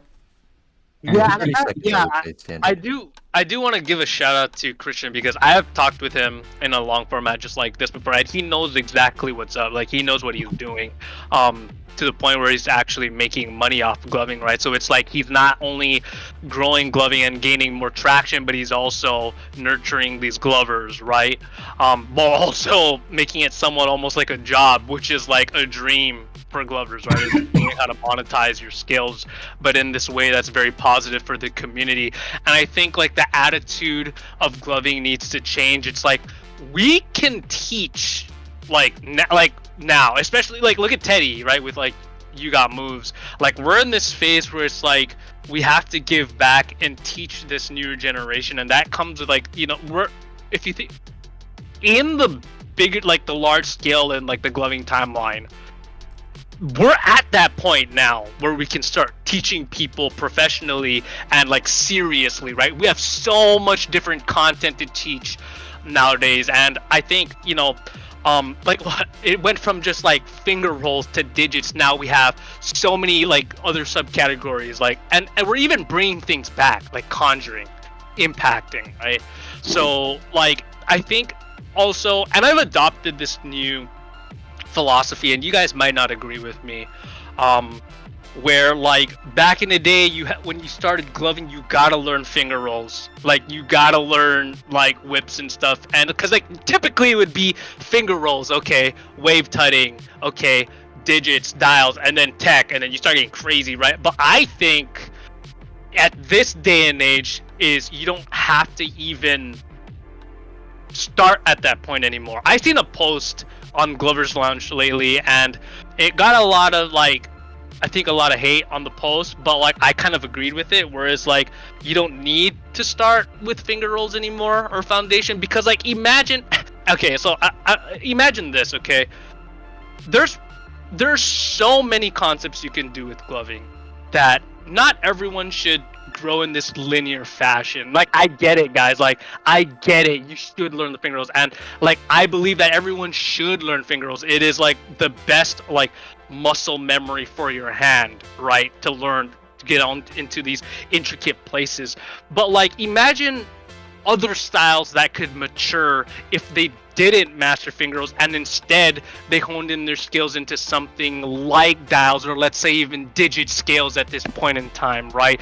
Like imagine what that style, if that were their basic and their foundation at the very start. I can tell you exactly who that is. Yeah, that's me RJ. too. Yeah, that sounds like RJ. That's RJ, bro, and like that's crazy, right? You don't need to throw finger rolls anymore to throw an amazing light show, right? And I think like imagine the sheer amount of glovers who see something like dials, right, and they want to learn that style, but like someone gatekeeping like gloving was like, no, you gotta learn finger rolls first, right? And then they're forced, like they feel obligated to learn how to do finger rolls even though they're not passionate about it, and that stunts their growth, and that kills their motivation into wanting to learn gloving anymore, because everyone thinks that, oh, to be good you have to learn your basics first when it's just finger rolls, right? Like again, like I totally get it, we come from a generation where finger rolls was the foundation, right? But like I think we're in this time where that doesn't need to be true,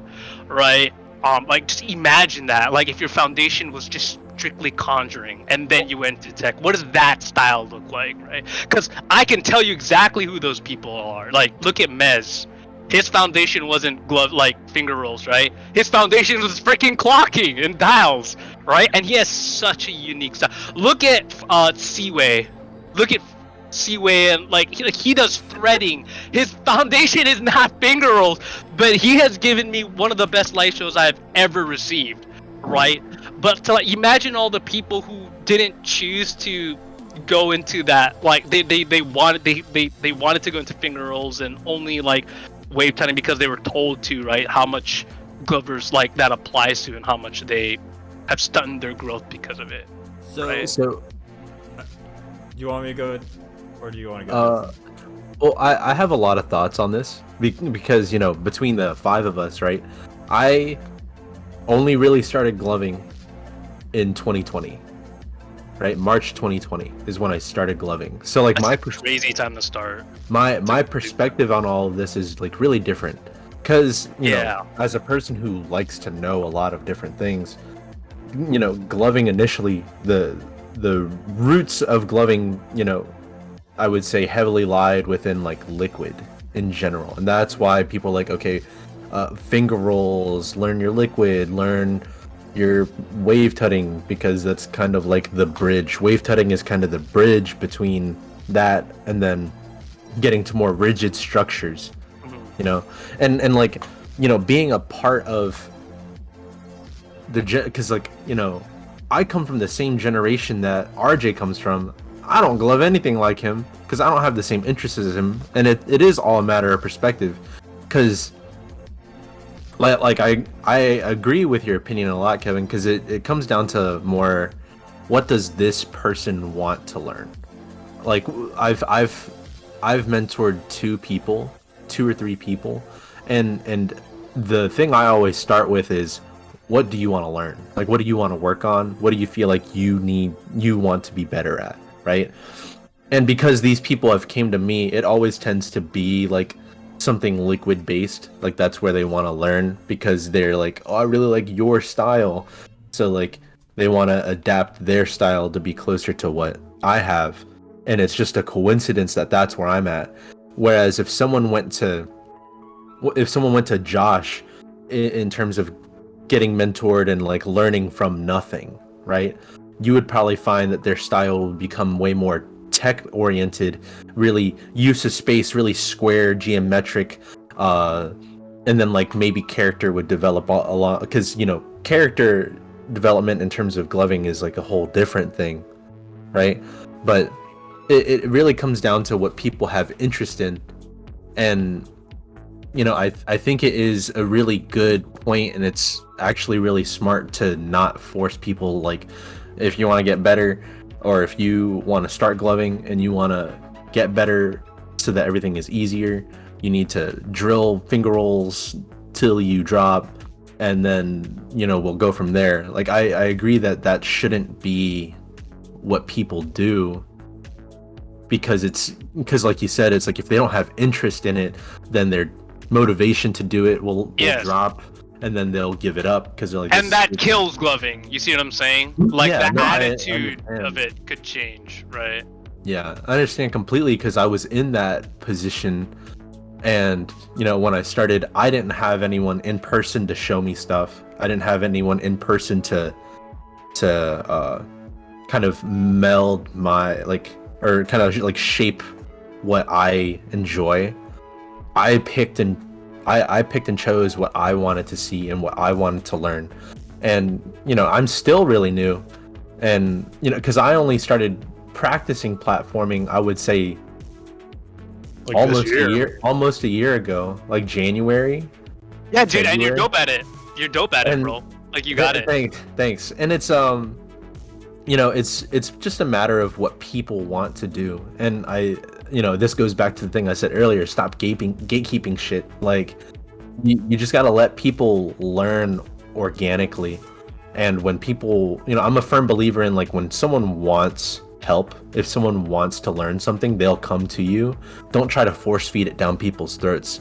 So like, on the other side of it, I feel like posts that say something like that, of like, oh, you don't need to learn finger rolls or whatever, if it's in like a neutral manner, then it's probably fine. But if someone's like, learning finger rolls at first is dumb, like, I don't agree with that, because it it's like the anti-gatekeep of like, yeah, don't do finger rolls, you know? Like you can do finger rolls if you want to. You can, you know, people should be able to learn whatever they want to, because you can approach art from whatever perspective you choose. Here's another Yes, good sir. way to look at it too, right? So going back to the dance analogy, Boogaloo, right? They're like, it needs to be a certain way. But then if you put above that, it's really dancing, right? And I think gloving is people doing stuff with lights and gloves, right? And then when you tell them, oh, you have to learn a finger roll, it's like saying, hey, no, dude, you have to learn how to bop. You need to do that first before you can do any other dance. It's like, hold on. If you do that and say that there's this style and these rules, tutting's never going to happen. You know, all those different styles and variations, they don't happen because they think they can't, or it's wrong, or Yeah. this is the only way to dance. Like, no. Gloving is whatever you want it to be. Skill, aesthetic, all subjective. And the intent of having fun and expressing is what gloving is. And I feel like people misinterpret that, and I have for a long time. So I've made this statement before, and I'm going to make it again. To me, when it comes to gloving is a nexus of two major modes of expression between a flow art and a dance style, or just a dance form in general. And this is where it depends on what it is that you are trying to strive, what effect that you're trying to go for, that's going to dictate what you're going to go after. You like the trail flow art style of, you know, spinning things around in all the big displays and stuff, you're going to go into dynamic movesets, which is your whips, flails, things of that nature of high intensity. Even king tutting I would put in that category because it's a lot of big movements. But your main focus is making those trails do what the trails do. But at the same time, you can be somebody else who wants to go into a much more methodical, technical approach that tutting and finger styles have been known for. So you have this, I don't even want to say it like it's a Venn diagram type deal. It's actually like there are multiple aspects that just loop within gloving that gloving can draw from, and it's just what you want. And to me, at this point, like, I do still consider like the quintessential lesson in gloving is finger rolls, and it's just because the simple movement of a finger roll is allowing you to open and close your hands, exercising the very function that it needs to do for gloving. It's basically opening and closing your hands in different formats, essentially. Maybe a better way to put it is this is a really basic move to start with, but it's not a foundation. And a foundation is whatever you want it to be. No, Yeah, the finger roll is literally just there to make your hands stronger. That's all it's there now. It's more of an exercise, if anything. Yeah, it's like, one avenue. It's like I jumping mean, jacks and stuff like that. Literally the stuff that you just have to do to warm up your body to do all the things that you want to do. Like look at In terms ballet, of, look at gymnastics, look at figure skating, things like that. Yeah, in terms of what you would call gloving, in terms of what, like how you would define it, right? Like, I think that instead of two things, you said it was a flow art mixed with dance. I would go as to say it's three things, and it's representing. It's how do you want to represent geometry mixed with expression, because expression's a blanket term. You know, you can use dance as expression, and you know, I think in some scenarios, like you could watch a gloving show, like a gloving light show, and it's not necessarily dance, and it's more of an expression, like you're telling a story, but not literally like by what we would call like typical dance, right? Would you put flow arts within dance or dance within flow arts? I used the word representing geometry as a blanket term for flow art, because circles are geometry, but so are squares and so are triangles. You know, when you're doing your whips, right, you're presenting this geometry of a circle that is getting smaller in the middle and bigger as it comes out. You know, you're representing this geometry the whole time. You know, flails, you know, pedals, right? You're representing sacred geometry there. Tuts, king tuts, finger tuts. You know, you're representing geometry. You're representing shapes, and it's more general because I do think that gloving covers a lot of different things. Hence why I use the word nexus. Yeah, exactly. It's a gathering point of different ideas, and it's all within the purpose of expression.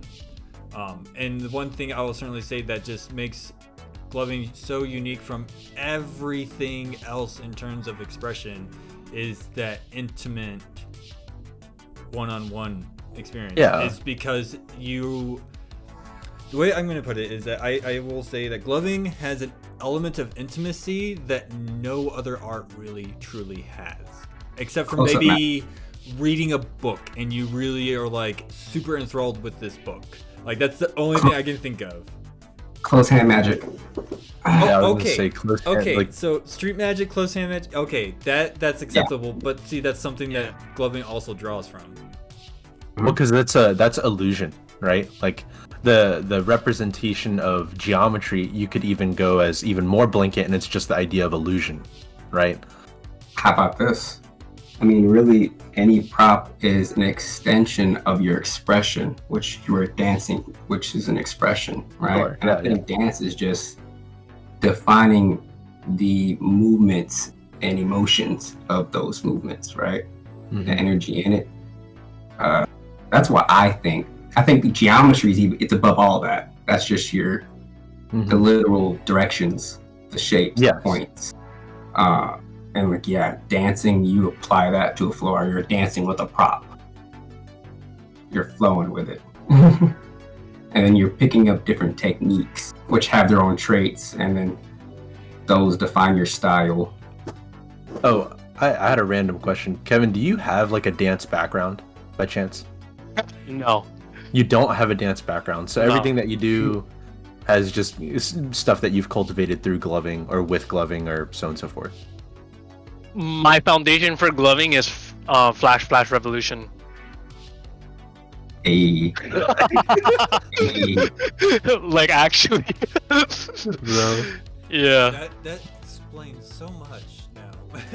Like, really I think about like why I feel. I think I had a better grasp on musicality at the very beginning, more than others, simply because I played Flash Revolution, like hitting all the beats and like feeling all the different. You're executing these actions at all these different parts of the song, so you learn the song in different ways as like rather than like someone who plays an instrument or like.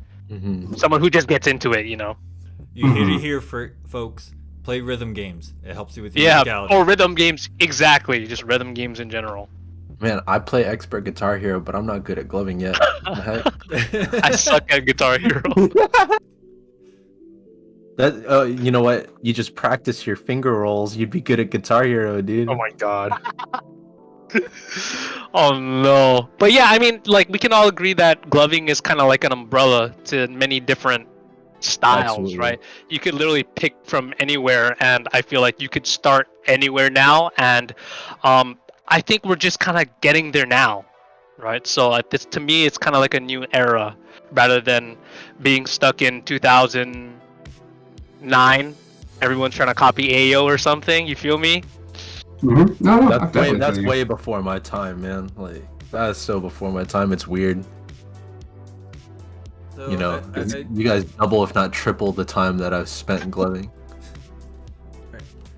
So I think we can probably actually shift gears here and probably ask the big question that a lot of people probably have been wanting an answer to, and that is, what was your whole thing about going on hiatus, and what did you do during that time of your hiatus? Because I'm sure so many people have been wanting to know. Right, that's a great question. Okay, so let's kind of like step all the way back, go all the way back to like 2011, 2012. That's when I started gloving, so I'm like way over. Anybody else a decade plus? Okay, we're all three of you guys. Oh, okay, three of us, except that's okay. Dustin's the freshest blood. Okay. Like we all knew what that time was like. It was life. It was like this thing, and then fast forward, and then it was on Shark Tank. Like, holy crap! Like, gloving is the shit. Like, everyone knows what gloving is, and on top of that, the community is just so beautiful, you know. And like during that time, there were so many superstars, like that. There kind of is a lack of the highlight of like what a gloving superstar means today, right? But like 2012 to like 2017, that period was so sweet. But I wanted to be the best out there, like the best, right? It's so surprising to me how many glovers out there don't want to be the best. Like, I understand, like, you want to be the best of like yourself, the best version of yourself, but I wanted to be the best freaking Pokemon theme song, okay? I wanna be the very best, like no one ever was. Oh my god. I don't agree with that. I don't have that perspective anymore, because that's impossible to be the best. Like, it's impossible. I mean, you can be like maybe the best of that era, like, you know, like statistically, but everyone has their own goats. Everyone enjoys different things. Like, I cater to some audiences. I don't cater to some audiences. Like, I learned, like, we all learned this throughout like our gloving journey. When you started from back then, right? Getting on Face Melt Crew, becoming sponsored, like, those were like the end goals. Winning IGC, winning competitions, that was the end goal. And I've been fortunate enough to do all these things. I may not have won Legends bracket of IGC, but like, I won the open bracket, and I got to like grand finals on the biggest stage against one of my best friends of gloving, like, right? And like, to create like this gloving team that was just like a freaking super crew, and like, we win all these things, to be sponsored and make big money at a little like time period for gloving. So what I'm trying to say is that I've accomplished so many things in my gloving career that there was a point 3 years ago where I was honestly just so satisfied with my career. Like, I was just so happy. Like, to imagine just being at the top, and then to kind of just like, what is there next? Like, because then I'm gonna be honest, my hopes and dreams for like gloving to really be sponsored by, like, let's say like Red Bull has completely diminished. Like, I've lost hope. And to see like the insides of like amazing, how do I say this? To see things fall apart in the way, but like also be at the top, you get like this feeling that you've done everything that you could. Honestly, I was just super satisfied with my whole gloving career, and I was finally glad to kind of just see it end, like, to see the new kids take over, right? But like, and this was during like COVID, where I just decided, okay, like, I'm done. Like, I've done all that I could, right? And then for COVID to just keep going, and to see communities die, I'm gonna be honest, like, the Hawaii scene is not the same anymore. Like, there's no sessions currently at this time. There hasn't been well, it's been kind of a while, but normally there would be a session like within like the month or so. And this whole thing shot all communities. Gloving is dying right now. Gloving is dying, right? And to just kind of see the community continue to be like resilient, like, throughout this whole thing, but to know that it's still dying, that like honestly inspired me to come back and to kind of, that's my new goal, is to keep this shit alive, right? Like, I don't give a if it does continue to die. Like, to me, to like stop it from like dying even faster, that's like my goal. And whether that be, stop the bleeding, and whether that be through cinematic means or just to continue inspiring people and to just like raise glovers up, because like the gloving community has nothing like has been nothing like more than loving to me. Like, dude, I remember back in 2011 we had this sesh. And this is when I haven't even like really rise to, I guess, stardom at the point, but we were still up and coming, and we went to like this house, and so many rival teams in Hawaii. This was locally. So many of the Hawaii teams went to this. It was like a sesh, bro, with like many different crews, and it was at this guy's house. It was actually at the Hawaii's Brian Lim's house, because we used to have a company here called Rave Rock, and they would sell lights, and all the Glovers would buy from them. Anyway, the puppet at that time, I remember I was leaving the house. And right when I closed the door, and like he told me, his name was Pono. He told me, like, IM is gonna be great one day. Like, I'll never forget that. Like, that like stuck with me. That like this superstar of Hawaii back in the day, like the OGs of gloving, like put that in me, right? Like, I want to do the same thing. It planted that seed, and I want to do the same fucking thing. To all the like new glovers out there, and like that inspired me. Like, I know that gloving doesn't mean as much to some people as it did to me, because like think about it, dude. Like from like a sponsorship point of view, eMazing changed my life. It put Hawaii on the map. Like, I used eMazing as a way to put Hawaii on the map. I didn't give a fuck about eMazing at the time. Like, I didn't understand how big of being a sponsor really meant. Like, I just wanted to just get all the money from fucking eMazing and put it into Hawaii so then Hawaii can flourish. I gave out all my freaking earnings, right? And then so to see it all crumbling down, like, that hurt me personally, right? So, realizing this, that's why I'm back. That's why I'm doing the things that I'm doing, right? Changed his whole Glover name to back, dude. It's crazy. I am back. Dude, it's so good. It's so good. Yeah, genius. Yeah. I am back. So stupid. On a serious. Well, first it was I am back, but now it's I am me, I am you. Like, bro. Yeah, I am you, I am back. But yeah, that's why. That's why. It's cool because, you know, so from like Josh, Peter, and Mckinnley's perspective, right? Like, they, for the most part, could say like they saw your rise and then your retirement, right? When I came in, you announced your retirement 2020 in July, right? I was only gloving for 3 months, and I'm like, man, this guy Puppe is pretty cool. He's retiring. What the hell? Yeah. Okay, goodbye, I guess. Like, so it's like, my perspective is like, I don't know who this guy is, but like, it's crazy because it was like your retirement video. But then, like, there's all these people that are, you know, heartbroken that you were leaving, and I didn't understand that until I looked more into like who was Puppet, right? Who was this person, you know?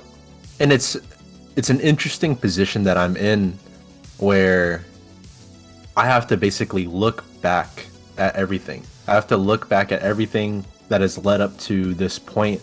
And that's kind of why, you know, I have a similar goal of helping revive, you know, my community, because in Virginia, in the DMV even, which is DC, Maryland, Virginia, I would say there's like maybe 30 glovers that you could convince to be active again. But in my local area, there's only 3, soon to be 4, and then up and coming now 5. And, you know, I set out small goals for myself in order to like revive my own community, because I didn't really have the perspective of like, you know, I haven't been at the very top yet like you were, and you didn't see everything crumble around you slowly. I haven't been there yet because I just got started. He grew up in the apocalypse. Yeah, it's weird. That's a great way It's of putting weird. it. It's Yeah, hey man, but like you're doing your own, like you're giving back already. So like I have a lot of respect for you because people are in the game and they don't give back, right? They're simply looking for clout, and like what you're doing is what only maybe less than 1% of people are doing, right? And it's and even something, even though you have 7 people in your comp, that's still something, and that means a lot to other glovers, right? It's just even that one, like man, people like come up to me and they tell me, oh yeah, like Fable like was amazing, I had so much fun, and that really changed my perspective. Like that, it means the world to me, and I'm sure the things that you're doing and maybe will continue to do, that will mean the world to them. It's because they're in it because they want to express themselves in the way that best fits them, right? So like, yeah, dude, that's so cool. like the only reason, yeah, I really appreciate it. The only reason why I would ever wish to have more of a reputation or more clout is so that I have that reach in order to basically in order to have more impact, you know, like because I think I talked to Josh about this, where it's like, you know, if this same exact competition, this same exact format, literally nothing's different except for the name that's attached to it, right? If that name was Puppet, right? It'd be insane. You'd be flooded with people. Like, it would be ridiculous. And like, I don't feel bad that I don't have the reach. It's just more so serving as a goal in order for me to get to that point. Because like I don't care about the fucking money. Like I don't, you know, like I don't care about being popular. It's more so, you know, being so new. I really think gloving is like super cool, and it's a really great art form for people to really express themselves. It's helped me through some pretty dark times. You know, a lot of the best progression that I've had have been in like my darkest moments, and I guess that's kind of why it's catered to this character that I have now. And it's, you know, I gloved for like a year and a half by myself in my room. I didn't first join WWG and start using it and like gloving over a webcam and stuff until a year and a half after that. I didn't go to my first gloving meetup until like 2 years in, year and a half in. Wow. I traveled to Texas in February of this past year, and I got to meet all my friends and stuff. This shit was crazy. But like, I only knew this fucking thing. I only knew this, right? I only knew this, and it was so weird to me, right? Like it's my perspective is so weird, and I've seen people, you know, here and there dog on people who only throw bedroom light shows, and it's like, but that's all I knew. Like I didn't know one of my good friends lived 30 minutes from me. Like, good friends now. I didn't know he lived 30 minutes into the city. Like, I didn't know that. I could have been practicing with him the whole time and learning. But like, he was dormant because I think Jason's always been like that, but like the community was also crumbling. So then everyone else isolates themselves, and then, you know, all these resources disappear. Like I would say that and I could be wrong, but it's speculation, but like the Hawaiian community probably started dwindling, not just because of COVID, but because you took time for yourself. And like, that's okay, right? Everyone's human, and everyone needs to do what they need to do. And like, I just think that's just an effect of what has to happen, you know? So like a community, for example, the DMV community, I feel like when the DMV community started dwindling down, from my understanding, I didn't live through it, but it was when Outlaw moved, because Outlaw used to live in Virginia, and he moved, and then he went dormant. You know, he went super discreet. And if I recall correctly, Josh would agree that that's kind of when it started, when yeah, I mean, it's like, I wouldn't say it's one of those things where it was like a direct cause, but just like coincidentally, he was the first one to leave, right? And then at the same time, a lot of people within our community were also like kind of on their own way to like start making life moves, and that had them move out of state. And a lot of these people were people who had the capacity to host meetups and stuff like that. It's kind of one of the reasons why I would try to get people out to do like ciphers just out in the wild, because it's just a fun way for people to get together and just like throw some shows, like show people out there what's going on, and you know, it's just like a fun little like community get together sort of deal. But even when we're doing stuff like that, it was one of those things where we would have a couple of new people come in and it'd be great to meet them and have a good time, but it also did kind of remind me of like older days when like it was more common to have like 30 people minimum roll up to a house so we could just throw light shows all night. In fact, I haven't 2 weeks ago, just 10 people showing up would have been enough for me. Yeah, I mean, like 2 weeks ago, Dustin and I went to see Liquid Stranger when I came down to visit him in Richmond, and there were like, I would say almost like 10 people gloving there, like in total. And I was like, it reminds me of like a time when like it was common to see that many people throwing lights like at an event. Like you didn't even have to like hope, like it was common just to see that many people throwing lights. But now it's like something like that catches me off guard, and in a good way, and it's kind of sad, you know. And I think the thing that will help stop the bleeding for like glovings diminish, right? It's more or less community leaders standing up, which is I think a realization that you came upon, Kevin. It's like you got to have people start standing up to kind of help revive things. Yeah, and dude. That's what I'm trying to do. Yeah, I mean, like, I'm like what I love about the gloving community is that they're super creative. Like, if anyone has like an idea to just do something, like without looking stupid, just do it.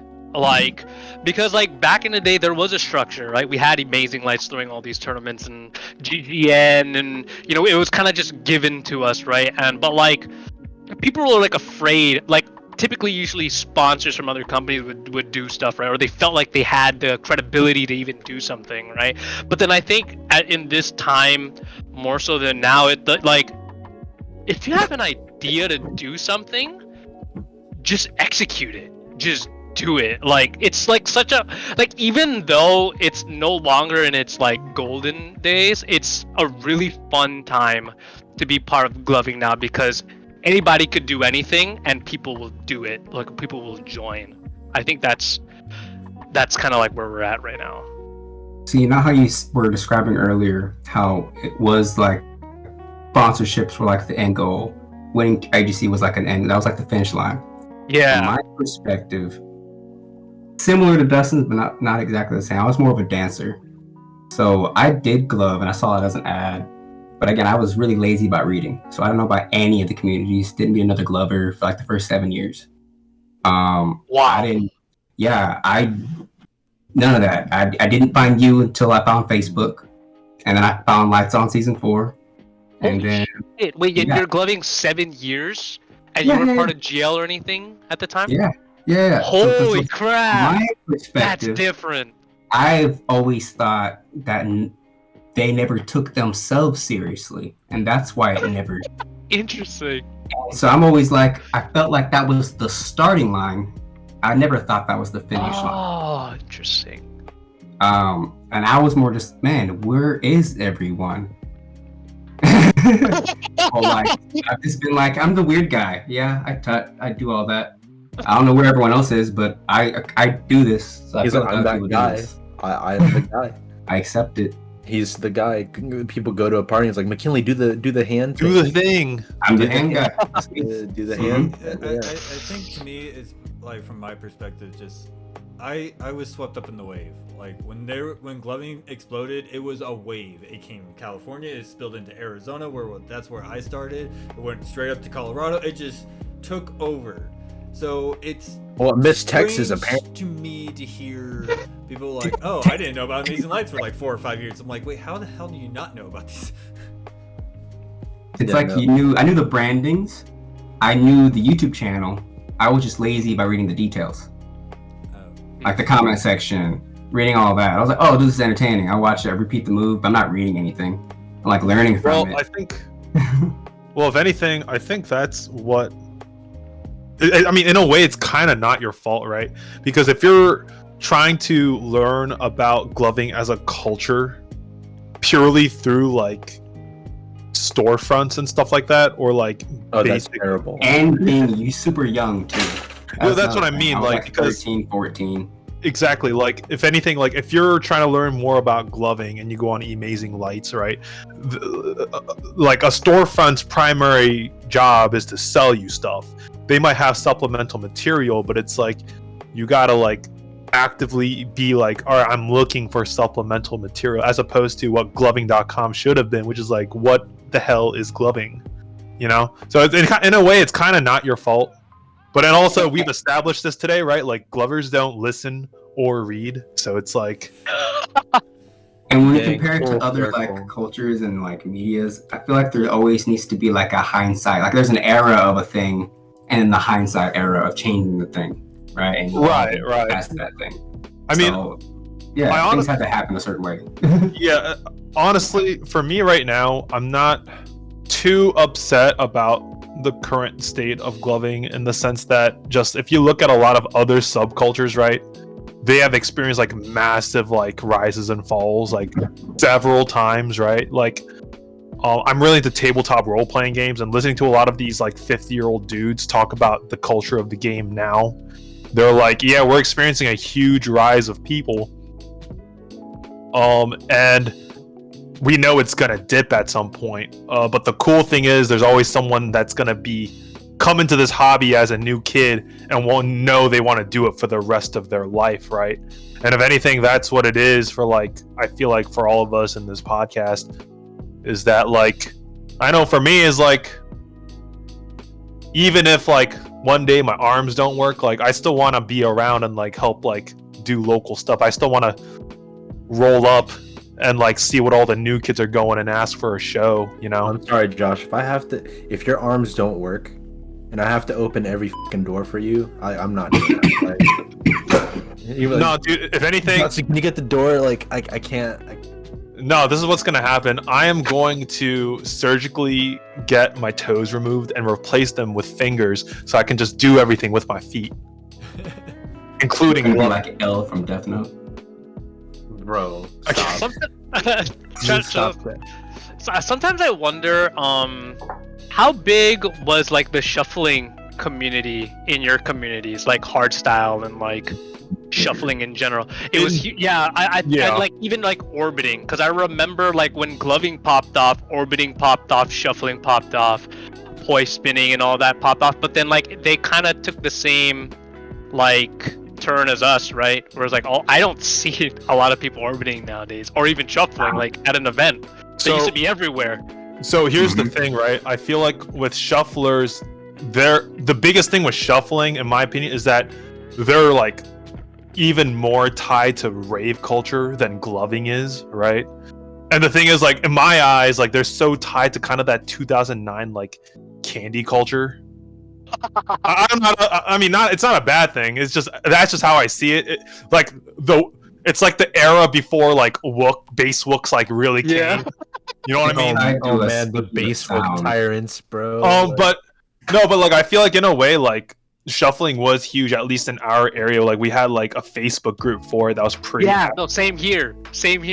Yeah, but the interesting thing about orbiting, I think, is that in a way they're experiencing a weird microcosmic version of gloving right now. Like, no, but it's like really, really fascinating to me. Like, in like 5 years, like they have raised their skill ceiling. Like I would say at least 5 times faster than what it took gloving about 15 years. But they did it with such a small population that, and orbiting guys, I love y'all. I'm gonna hate to say this, but because they expanded their skill set so quickly with so few people, it also made their version of gloving drama hella more petty. and that's what it is. It's Like I gonna talked to a gonna good friend. collapse so fast then. Yeah, no, I talked to one or two of my orbiting friends, and one of them, without saying his name, is actually starting to learn gloving because like they said like, yeah, like orbiting's not fun anymore. And like I asked them about it, it basically sounds like they had I know who similar. it is. I think I know. Who Yeah, it is I'm not too. gonna get into I'm it. not gonna say it. Yeah. But it seems like they experienced a lot of the similar things that gloving went through, but because their community objectively is smaller in terms of pure numbers, that everything just imploded much harder in a personal way. It's Because really a tighter fascinating. community, you know. Yeah, yeah. So you know how we were talking about, man, it'd be cool to get someone to like fill the What's Up Gloving universe type role, right? The gathering the news of the media of gloving, right? What if we had like a Philip DeFranco version, and then you have like a whatchamacallit, something star, dude, just the J star, drama star, that dude. You know, you have like a drama one, and then you have the. Are you talking like drama channels? Kind of like they talk about like Twitter news type deal. That shit. Yeah. That shit. Yes. Can I be the moist? Dude. Can I be the moist? Feed into that, and then he would just, you know, the Philip DeFranco one would share that one, and then they feed into each other, and then it just makes a whole thing, and then everyone's like, "Yeah, gloving is awesome." Yeah, stage it. Y'all should stage it. We should stage it. I want to be Stage the some moist. age drama. I just want to be the moist critical version of all of that then. Because then I'd be like, all right, guys, so today, some interesting drama happened in Glover's Lounge today. Puppet showed his bare ass in his latest video. I don't really know how I feel about it, but let's watch the clip. It's pretty good. You just need the white shirt. Yes. You just need the white shirt. Let your hair down.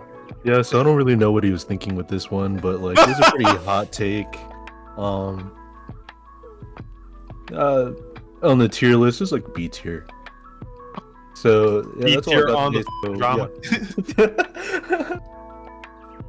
No, it's I mean, gloving's in such a weird spot, in my opinion. Like, because again, it's all perspective, right? I don't think it was dying. I came in and I was like, this is just like Going through puberty. yeah, it's just underpopulated. It's just a phase. Like that's all I saw, you know. It's but because it's like, yeah, you gotta think 3 months in. Oh my God, their biggest gloving superstar just posted retirement. What the is going on? Like, what is this? Like literally at the time, I'm like, what is this?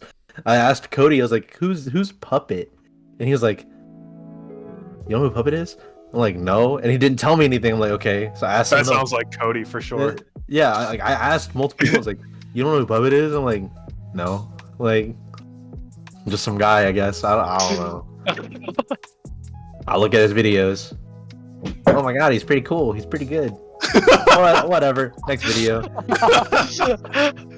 I feel you, bro. I feel you. No, like, because I would see people like idolize you, right? And it's like, to me, I didn't understand that. I'm like, I didn't understand it either, to be honest, because I was a weirdo kid in high school, bro. Like Did you put your Yu-Gi-Oh deck in your pocket? No, I wasn't. No, I was just like I just played Smash, bro. I was just, but people looked up to me in Smash. That's the thing. So I kind of had like this natural like leader in me, but like just like facing like the, I guess, to put me on like this pedestal was really fucking weird to me. Like when I got sponsored by Amazing, I didn't think of anything of it. Like I was like, okay, cool. Free I'm stuff. sponsored.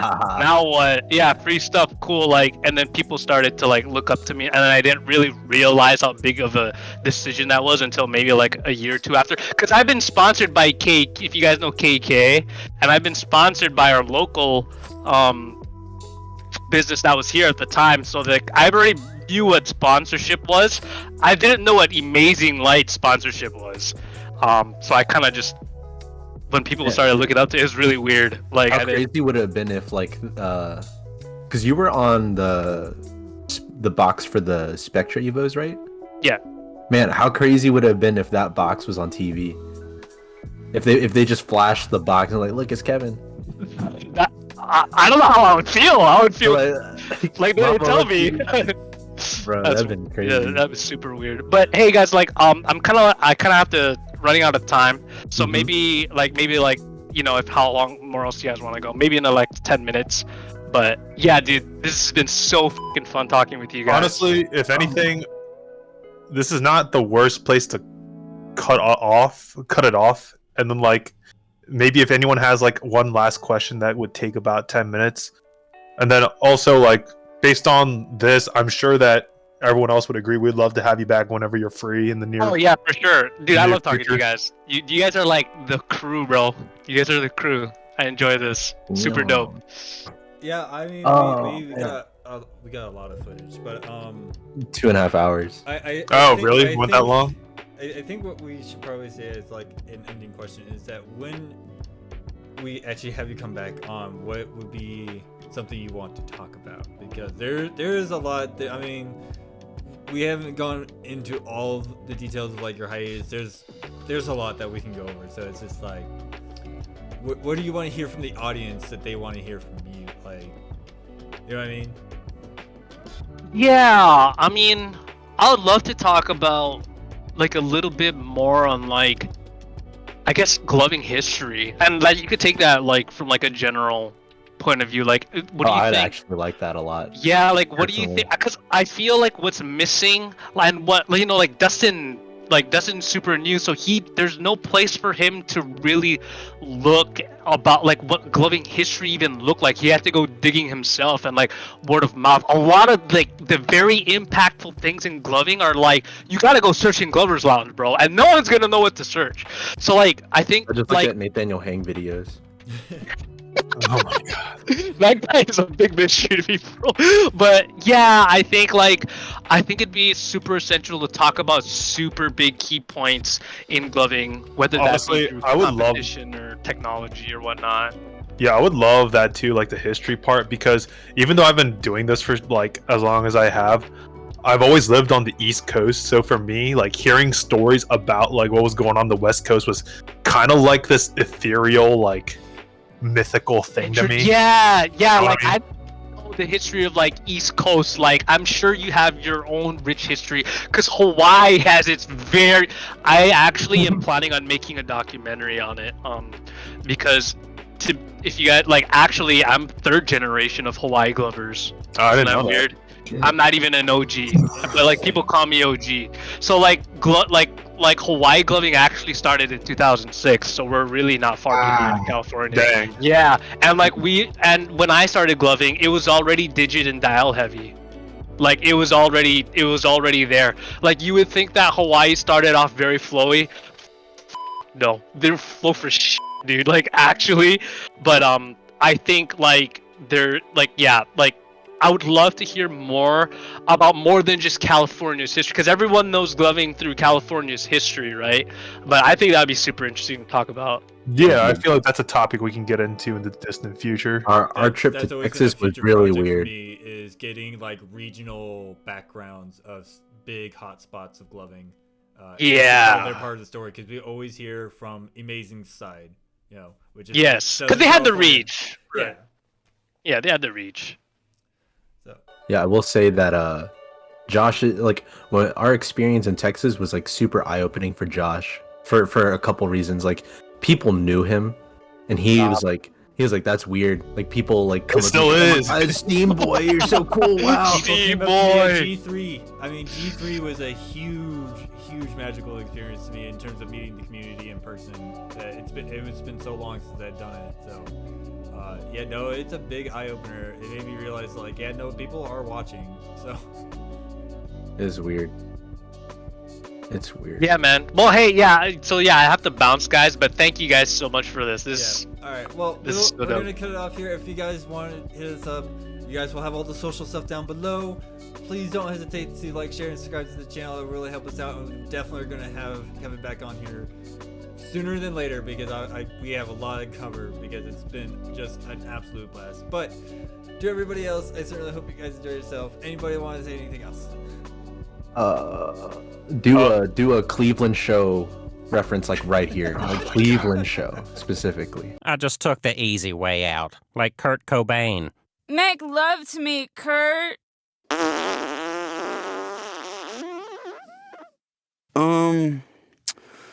I'm gonna go grab something out of the garage. Be right back, though. Cleveland show. Like I want, or just Cleveland being like, oh no, like, you know, like. I'm gonna put in an actual plug.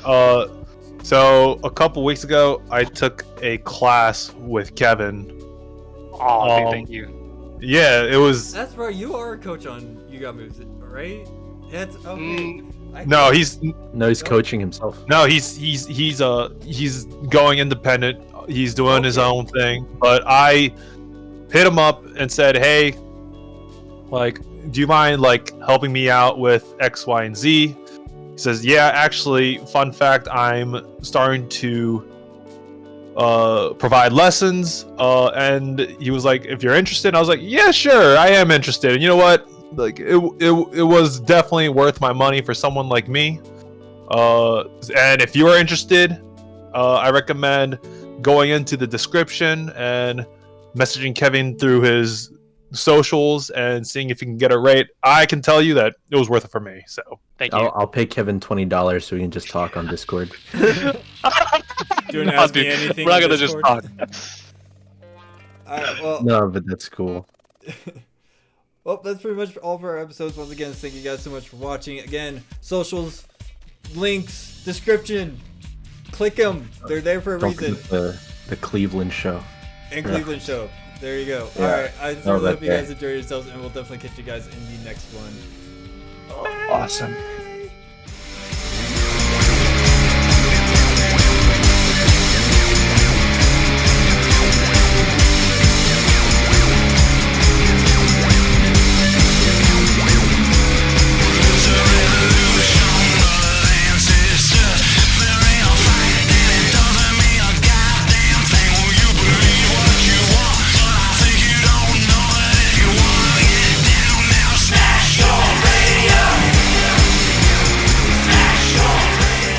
Now